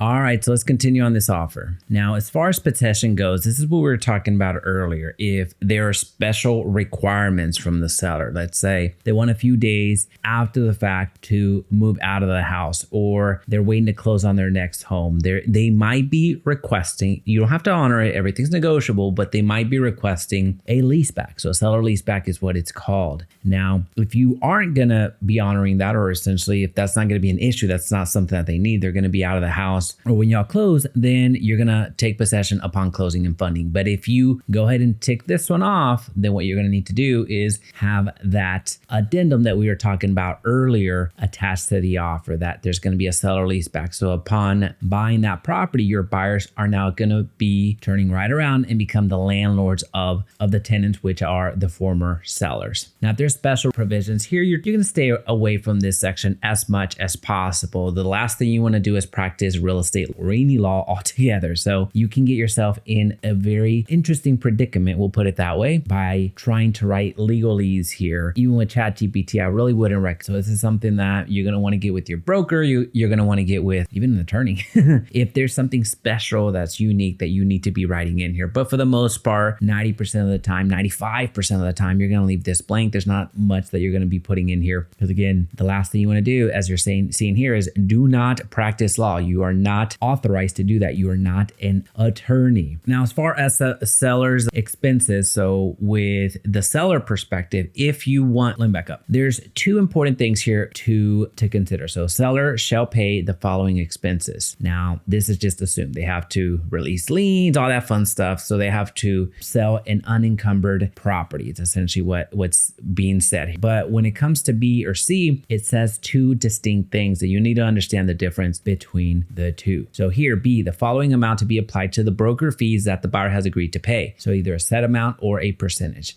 So this is where we get into the whole, is this broker to broker, or is this broker or to seller, or seller to broker? So if the seller is agreeing to pay your commission directly because the listing agent isn't doing broker to broker compensation, which, heads up, eXp Realty doesn't do broker to broker compensation. That's something that the seller and the buyer's agent contract directly with, this is where you would be putting that 3%. So if you're doing a transaction, this goes even to those, especially for those of you that are doing transactions with real estate agents here in Texas, this is the field that you would be using. So as an example, if you're with another brokerage, whether that's Keller Williams, Century 21, Remax, all this fun stuff, the brokers that are not doing a broker to seller compensation, that are doing still broker to broker compensation, which is what was done for years and years and years, then you would be putting that percentage here, because most likely your seller, so the seller of the property, doesn't have an agreement for it, the broker, then the broker pay your commission. I know it sounds complicated, but it's really not. So that's what's essentially happening here. Now, if you are doing broker to broker compensation like normal, then you're going to go down here, right here, and go to that 3% like normal. So again, if it's broker to broker compensation, just remember it's down here, the percentage or the amount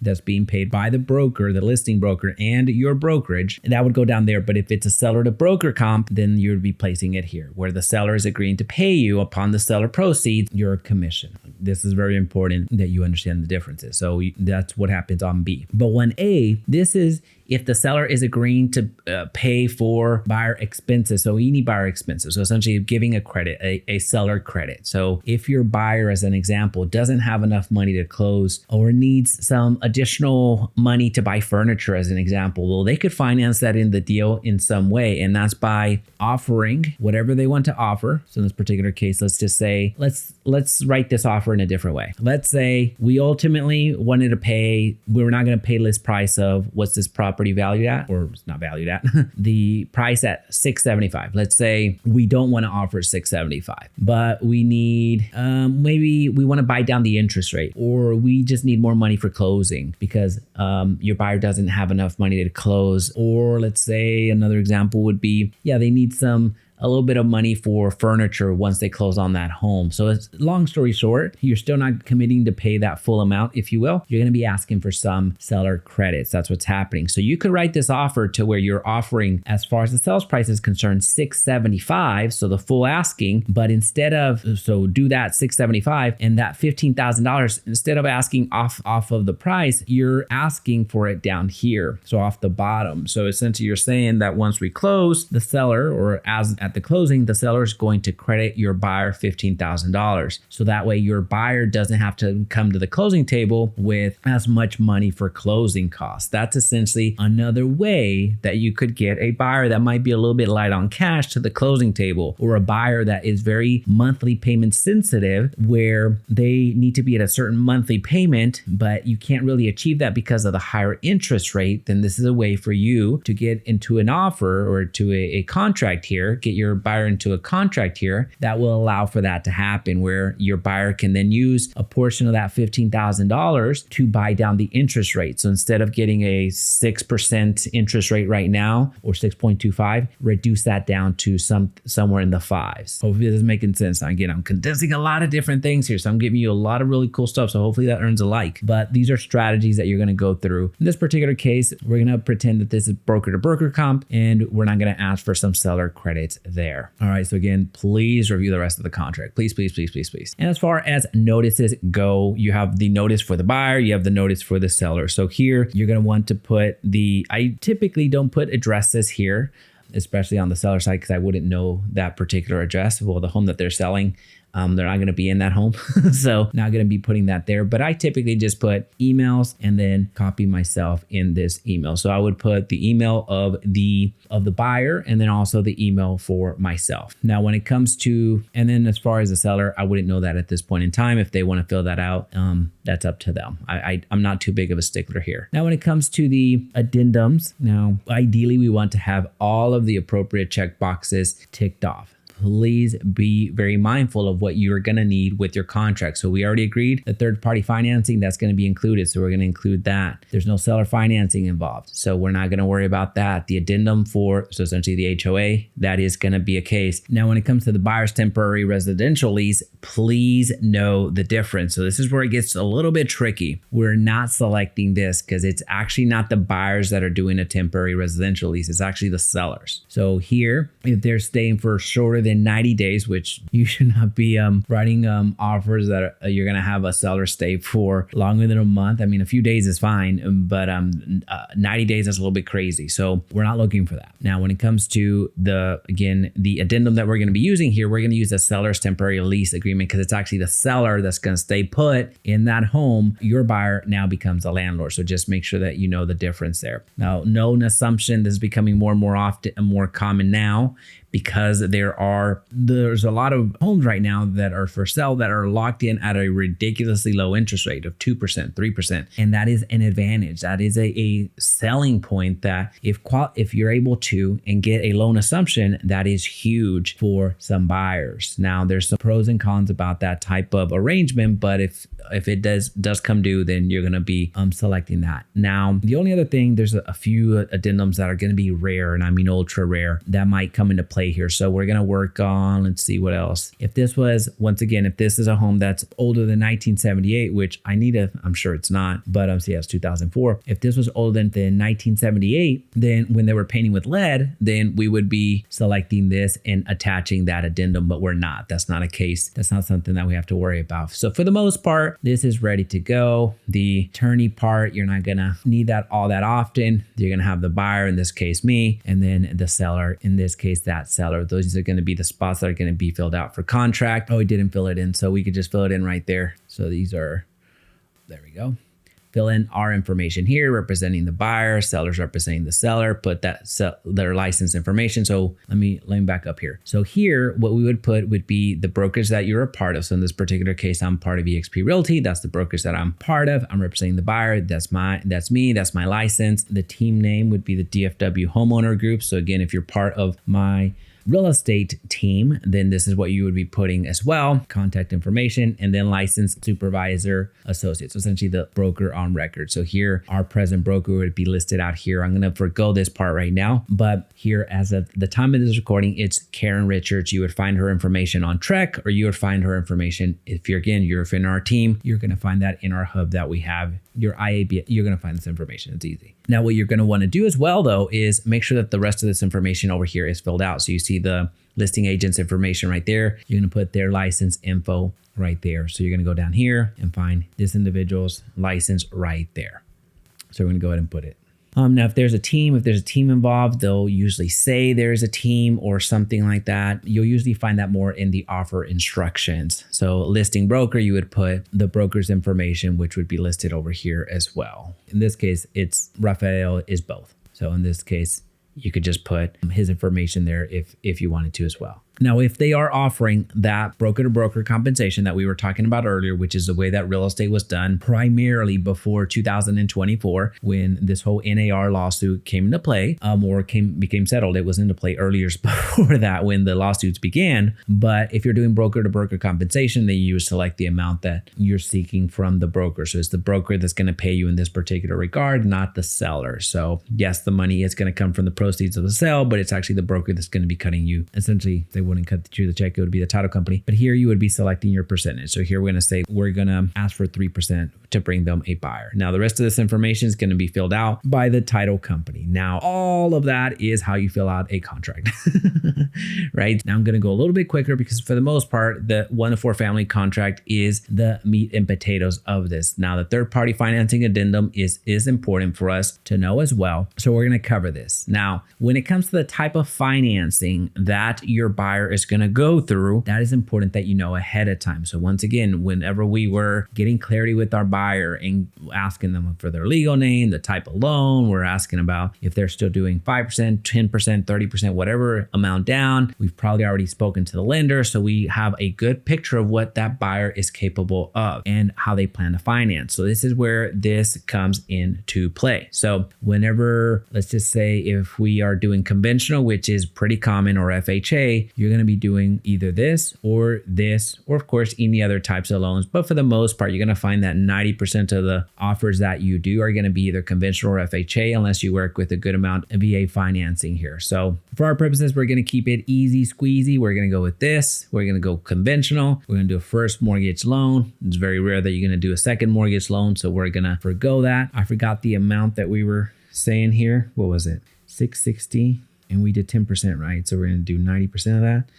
That's $594. I think it's the right. If I'm wrong, then sorry. That's the amount that we're financing, and it's due in 30 years. That's a 30-year loan. So right now we're going to put, because the interest rates have started going down, most likely we can get ourselves financed for 6.25 or below. We're going to be doing that as a fixed rate, and then the loan amount not to exceed 1%. So there's a few out clauses here.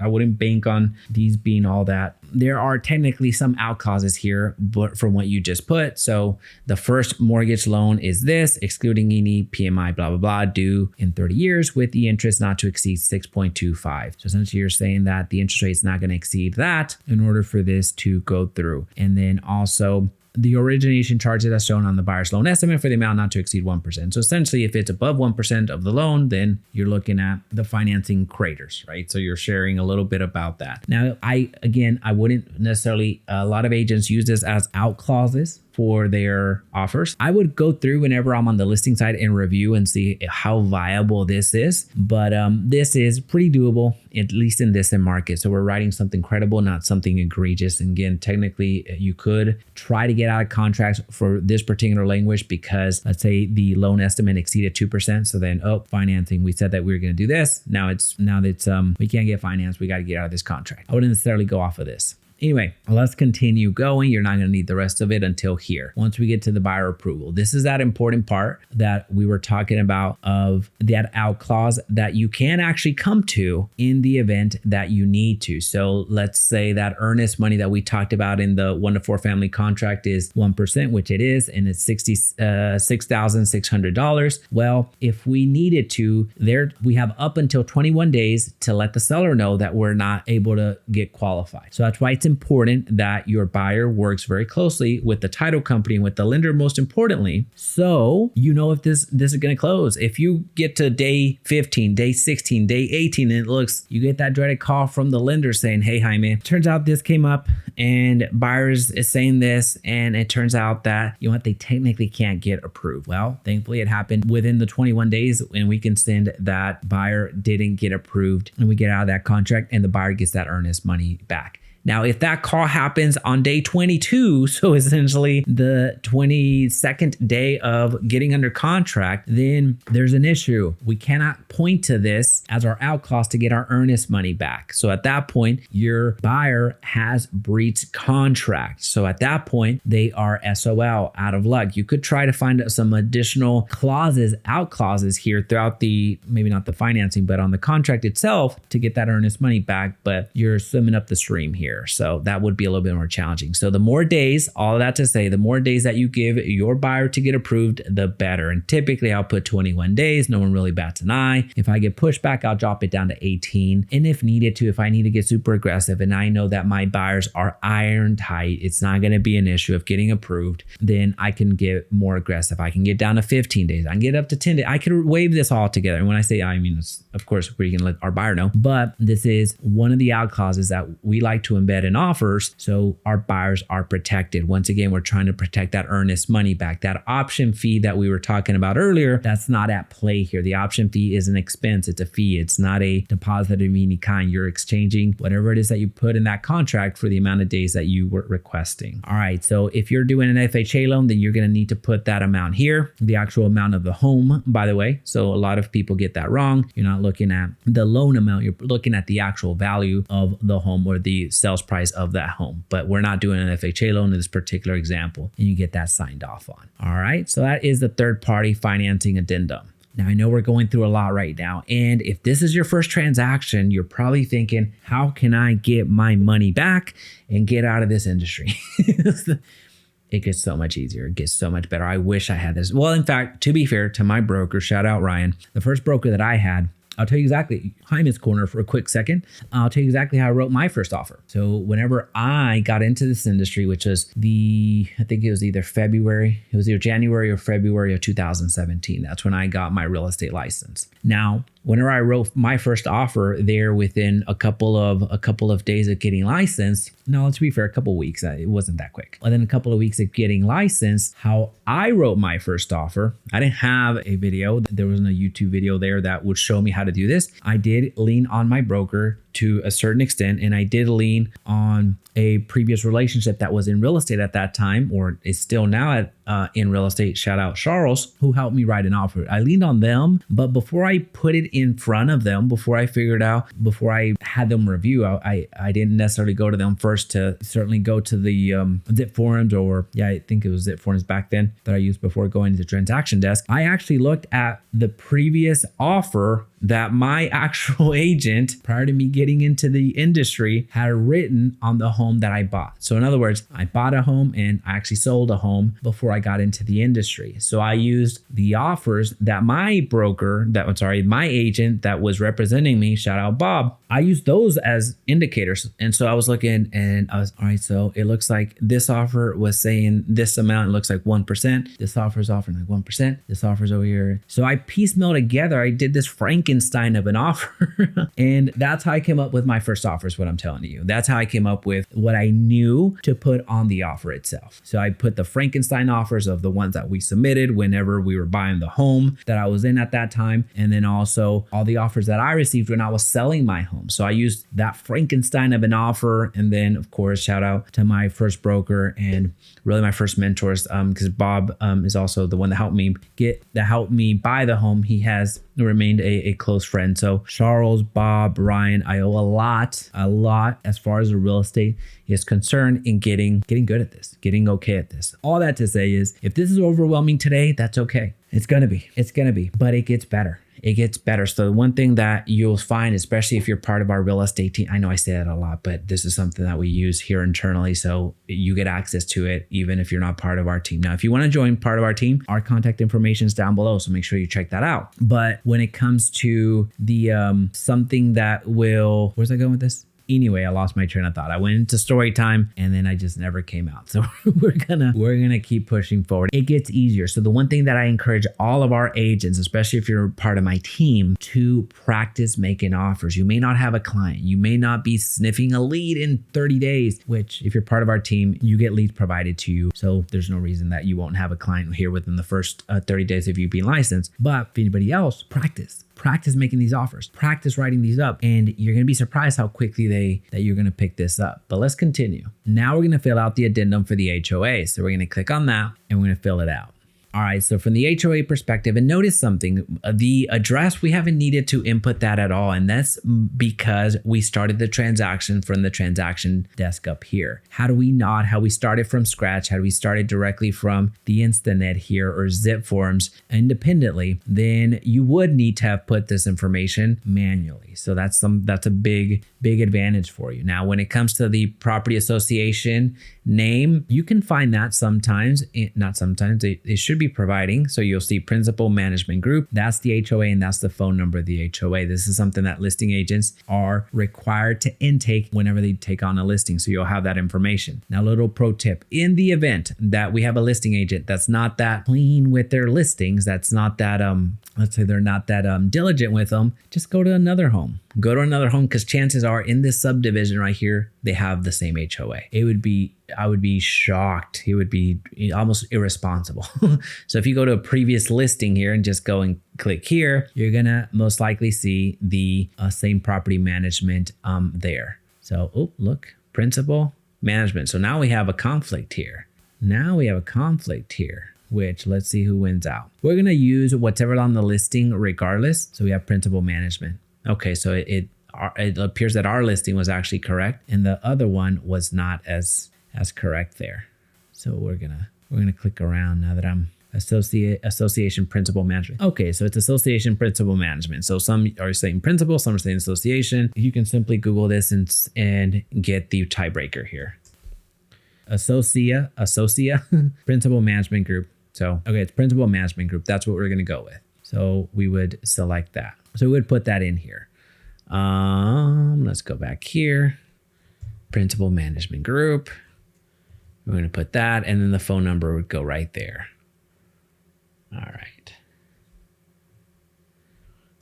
Okay. Just showing you how to complete all that fun stuff. Let's get rid of this, get rid of this. There's probably some spaces. There you go. All right, so what's important here whenever you're filling this out is as far as the subdivision information means blah, blah, blah. Within blank days after the effective date of the contract, seller shall obtain, pay for, and deliver the subdivision information to the buyer. Now, here's the thing. HOAs, if you are buying a home anywhere after the year 2000s, you are going to be buying into HOA galores, especially if you're buying a home that has been built in the last 2 years, 1 year, 5 years. HOAs, as far as new construction goes, over 90% at this point of the new homes that are built into HOAs. So that means that you're most likely going to be dealing with an HOA at one point or another. And what you're going to find is that HOAs are not known for being fast nor reasonable.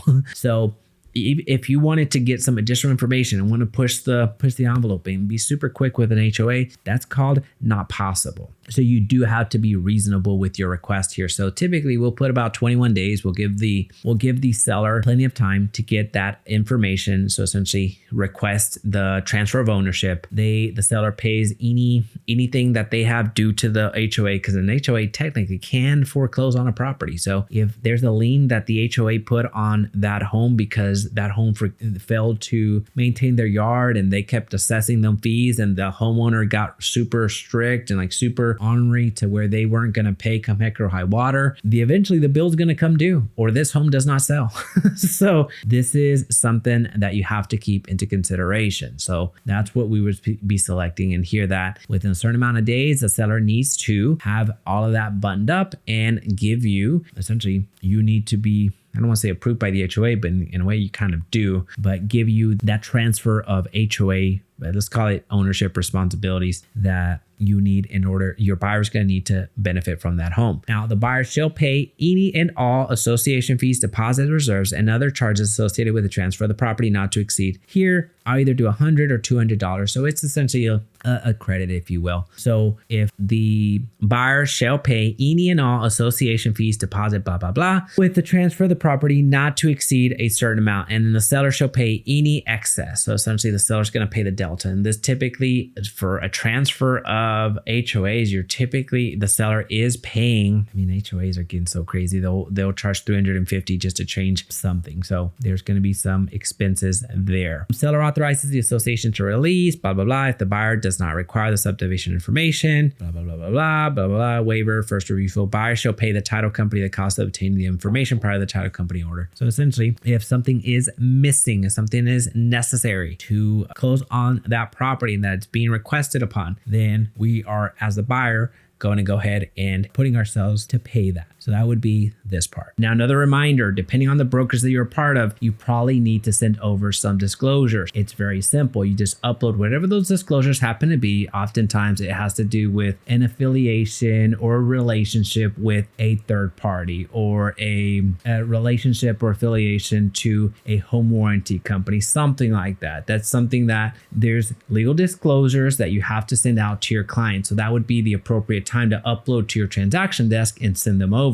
So for those disclosures, you're either going to get them directly from your broker when you sign up, or you're going to go to whatever transaction management system you have. In this case, we here use SkySlope, which actually gives us the documents that we need to be uploading. So that's what you end up uploading into the system so you can get them executed. Now, as an example, this is one of those documents that we were referencing. This is the affiliated business arrangement disclosure. Now, this at the time of this recording is something that is required on all eXp Realty transactions. Now, again, this is a broker specific document. If you're with Remax, Keller Williams, or somewhere else, then this is, of course, does not apply to you. But if you're part of eXp and at the time of this recording, then you are expected to fill this out. Now, as a quick recap, this is where we've been. We've gotten clarity on the home. Is it available? What's realistically necessary to get this offer accepted? And gone through the MLS and researched the home a little bit more. The second thing that we've done is gotten clarity with the buyer and prepped the buyer. So we've let the buyer know what the next steps are going to be. We've confirmed with the buyer, hey, is this something that you want to do? And we've just gone through a very extensive preparation of said offer. I shared with you different strategies. I've shared with you what to be more concerned about in the offer and what not to be as concerned about. Now, of course, this doesn't replace the need for you as a real estate agent to know what's in these contracts. I went through the very abbreviated version here. Although it was comprehensive, it was pretty succinct to get you from the moment that the buyer is telling you, hey, let's submit an offer, to you actually being realistically able to submit an offer within an hour or two. So however long this video is, if you go through it step by step, you really don't even need to go to a broker or your team lead or to ask another agent on figuring out how to do this. You have everything that you need in this video. You have everything from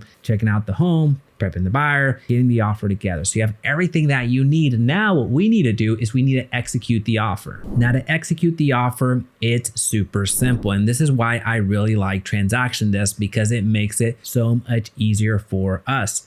So what you'll do is going to go to the offer that you just prepared. So you saw line by line, paragraph by paragraph, everything that was necessary to get this offer to the closing table, if you will, or at least prepared. My apologies. And what needs to happen now is just double check your work. So double check all of your offers and the addendums, make sure that you have everything in order. What you're going to do now is we're going to send it over to get signed. This is the fun part here. This is, at this point, you're double checking your work. First thing you're going to do is, this is the offer. So as a quick recap, this is a form. This is something that's going to get pre-populated. So what you're going to do is we're going to go ahead and add all the documents that we need. Now the documents are going to be added. For the most part, you're going to add everything. You're going to add the third-party financing addendum. That's usually number 2. Number 3 is the HOA. And then number 4 is going to be the seller's disclosure. So here, those are the core, I was about to say core 4, but it's not really core 4. It's most of the time you're going to see, of course, you need a contract 100% of the time. Third-party financing, you're going to need that 90 to 95% of the time. And HOA, it's becoming more and more. If you're selling homes that are newer, then you're going to need this 70+% of the time. A seller's disclosure, that's a 50-50. Sometimes the listing agents are good about uploading the seller's disclosure, so you have it right then and there, and sometimes they are not. And as far as the pre-qualification letter, it's not something that you technically have to upload, but if you have it, I do go ahead and make it a practice of having it there. So since we have it, or pretending that we have it right now, it's okay to add it. But here again, don't expect this to be there all of the time. You can email it individually. It's not necessarily part of the actual offer itself, but you can add it here if you so choose. So just so you see different elements, I'm going to go ahead and add it here. So everything is in one file all together. So these are all the documents that I just added. Now what you're going to see is the forms, which are the top 3, those are going to automatically be populated. So we're going to go to signers real quick. We're going to add some participants. We're going to add participants from the transaction. We're working with me, the test buyer, and that's basically it.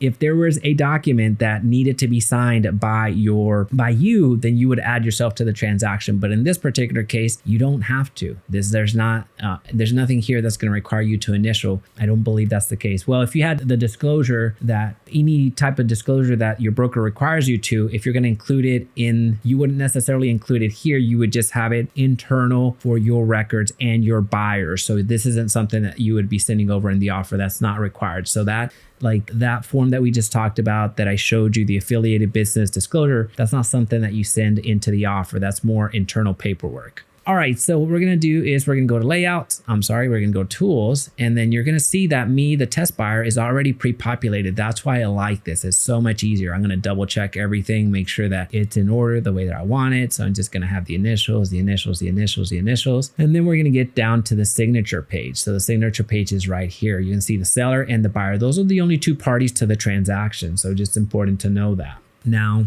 you're going to have the broker information. So we agree this is a broker to broker relationship. So make sure that that's filled out. Again, I breezed right through that just because it's going to be changing. It's going to depend on who you're doing the transaction with. As far as the third party financing addendum, so we filled that out as well. So we gave ourselves 21 days to get that buyer approval. The buyer needs to sign off to that. And then we have the HOA. So the HOA, we've also signed off on that as well. So we have that filled out. So you notice, again, keep in mind, these are forms. We talked about this earlier, but now it's actually coming to fruition. These are going to get pre-populated. Once we get to the things that are the documents, so you see documents and forms. So forms are the top 3. Documents are things that you upload. This is not going to have the automatic initialing because you uploaded it. It is not a form that you directly pulled from the system. So you manually have to add the initials. So you see buyer right here, going to add the initials. Add the initials. So again, your buyer is initialing all of this, and make sure there's a tricky part here. I'm being very specific here. There's a tricky part that's coming up that gets me even to this day. So hang in there for a second. Here we're going to go buyer, and now we're going to see that the seller is signing, and now the buyer is going to sign. So here we're going to put sign here, please. Right there, and then there's the date, so don't forget the date. It's often gets lost in there. And now we're gonna also need your full name right here, so you see the full name right there. Okay, now at this point you're thinking, all right, life is good, we're good to go. Wrong. So I don't know why this is, I guess, a pet peeve. It becomes a pet peeve, I suppose, but this initial is still necessary. You would think that, well, I already signed it, it's the last page, of course I recognize this, but here we are, right? So it's something that it's often overlooked, and sometimes I do forget it. I'll go ahead and admit that I forget it quite frequently. So it's not until the broker team and the transaction team that reviews the contracts that this comes up and I have to get this signed. It's not embarrassing, but it's inconvenient. So get it right the first time. So here we have the buyer. If it's multiple buyers, then of course you're putting multiple buyers there. As far as the pre-approval, once again, you don't need to have this in this send out. You could attach it to the email later on that you're going to send over. But I went ahead and included it here. They don't need to sign anything. They don't need to do any of that fun stuff. This is just keeping everything in one file if you so chose. So there's nothing that needs to happen here. So they don't need to sign. They don't need to acknowledge. They don't need to do anything. This is just, hey, this is the offer pre-approval letter that I received, and this is what we're going to send over in the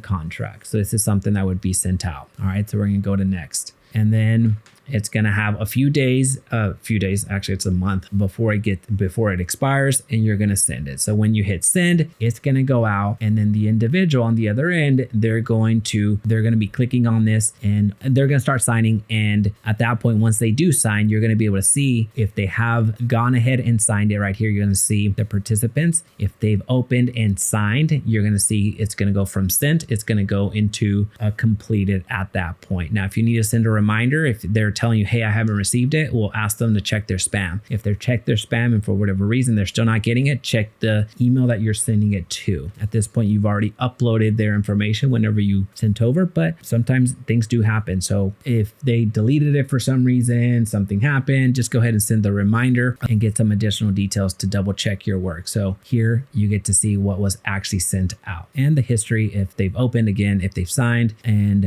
I'm going to show you what that looks like here shortly. Now, what your buyer is going to see is the request for signature here. So they're going to need to click and start signing. So it's going to show where the signature request is coming from, and you can show the display. It's basically branded to you, and they get to start signing right here. Now, they do need to confirm a few things. They need to acknowledge that, hey, what you're about to do is legally binding, or essentially this can be accepted as you accepting, and whatever you're signing here, you're attesting that I'm okay with this binding me into whatever I'm signing here. So they're going to hit start, and they have to start clicking on here. The first time they're going to need to create they could either draw it if they want, they could have whatever font they want, they can create it, set their signature however much they want, and then they just have to click, of course, review, and sending it to them. But what I end up doing before, just so to give you kind of a heads up, I guess I should have done this previously whenever we were setting everything up to begin with. Before I press send, going and sending it to the actual client, I like to record Loom videos. I like to record me actually going through the offer, going through the line by line, why we're doing what we're doing. Now, I did prep them. Remember, we prepped the buyer on stage 2 on what to expect. But now that the offer is about to be sent over, I like to call out in the same way that I was explaining to you on how to fill it out. It's the same way that I would do for the buyer, except there I would be letting them know why we're offering what we're offering and letting them know as much as I possibly can about the contract. Now, here again, the same disclosure that I gave you as an agent,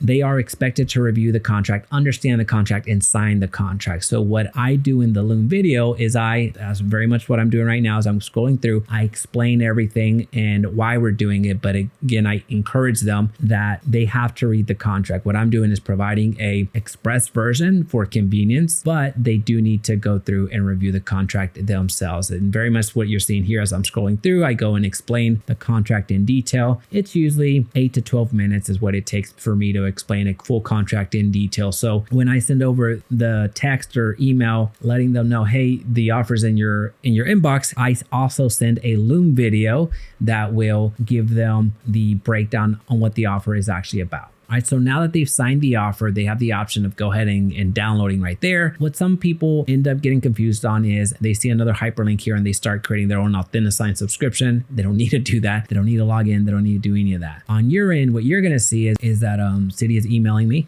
but what you're going to see is that the signature has been complete. And what I like about this particular system is that you can individually download everything if you so want to. So you can download the 1 to 4. You can download the third party. You can download the HOA, the seller's disclosure, and the pre-approval, or you can just get the documents from here. So everything that was just signed, you can just download right here. And now you have an executed version from your home buyers. Now that is as simple as it comes. Now you have actually gotten the offer executed. So as a quick recap here, we've looked at the home, right? So we've done some additional homework on the home. We've validated with the buyer, this is actually what they want to do. They want to move forward, so we're not wasting our time. We've prepared the offer. We've even gotten them to sign it now. Now, again, that last part there, I was not as succinct as I should have been. So whenever I have already gone through and created the form to get signed, where you saw me add the buyers and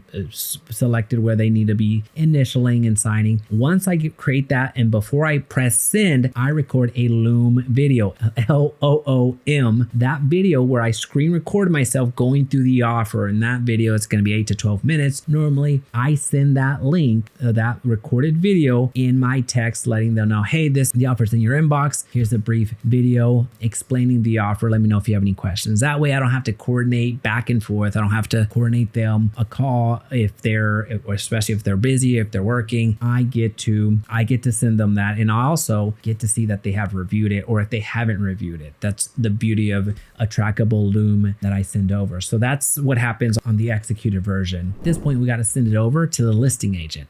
So at this point, we're ready to email out the offer. So you see here the template that we use, and all I have to do now is I got to go back to the MLS listing, and I would send it to this person. And I like to put offer attached. And then I like to put the address here. So I would be going here. No, I'm not. I would be going here, right? Actually, I would do all of them. Oops, it signed me out. Let's see if it, before it did, let's see if it got it. All right, so I do this, and then I copy my office. So I would copy my team.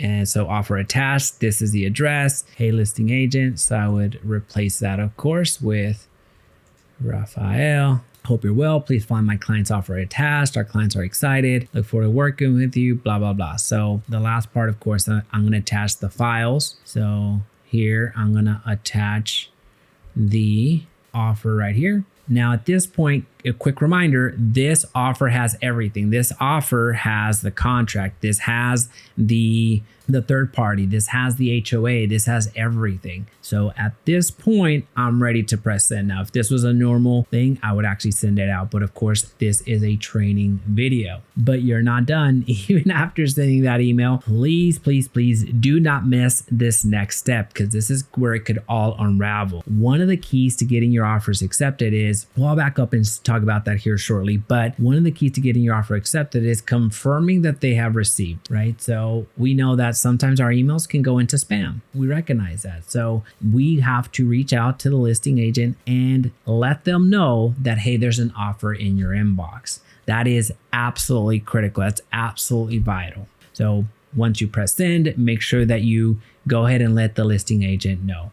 But the point that I was going to make earlier that is going to increase the chances of you ever getting your offers accepted, that goes back to all the way to step number 1, actually, whenever we were validating the home and asking a few questions about the home itself. You have to call the listing agent. So one of the things that, if you're part of my real estate team, you know this, but one of the things that I tell my real estate team all of the time is that under no circumstances should the first time that the listing agent is hearing from you be with an offer in their inbox. Meaning, if the first time that a listing agent hears from you, somebody that's submitting an offer, if the first time that they're seeing your name in existence is from an offer in their inbox, that's a bad sign. That's a red flag. You need to start the relationship with the listing agent long prior. So you would have probably already confirmed with the listing agent before you even went to see the home if the home is still available. So that was one touch point. You've probably reached out to the listing agent to get some additional clarity. So that was something that we talked about on step 1. Right after the home buyer said, hey, I want to submit an offer, you probably reached out and gotten some additional intel about the home. That's probably touch point number 2. And then now it's touch point number 3 that you're submitting an offer, assuming that there's no second showing, third showings, or additional clarification that you need. But under no circumstances should your offer be the first time that they see that you exist. That is just a bad way to do real estate. Please reach out to the listing agent before you send out that offer. Even if you forgot and now you're like watching you've gone through line by line and have filled everything out together with us and have not done that and you're about to submit an offer, give them a call. Give them a call before, letting them know, hey, Rafael, Jaime with eXp Realty here. I showed Sage Coach last Friday. My buyers have been talking about it ever since then. And we finally got everything together to make a very competitive offer on this home. I very much look forward to working with you. Hopefully that does happen. And I just want to give you a heads up that an offer is going to hit your inbox in about 12 seconds. That's all you have to say. I know it's a little bit wordy there, but essentially a nice heads up.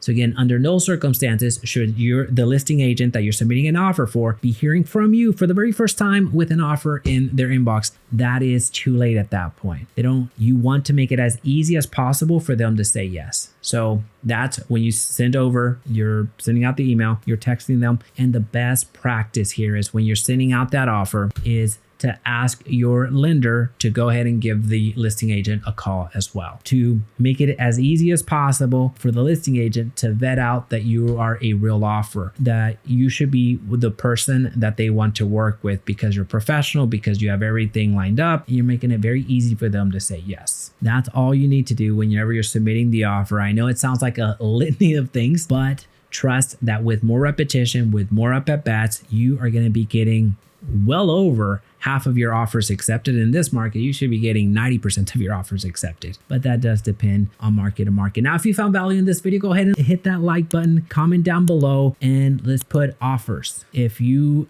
made it all the way to this video, if you're part of the in team here, press offers down below and check out this video next.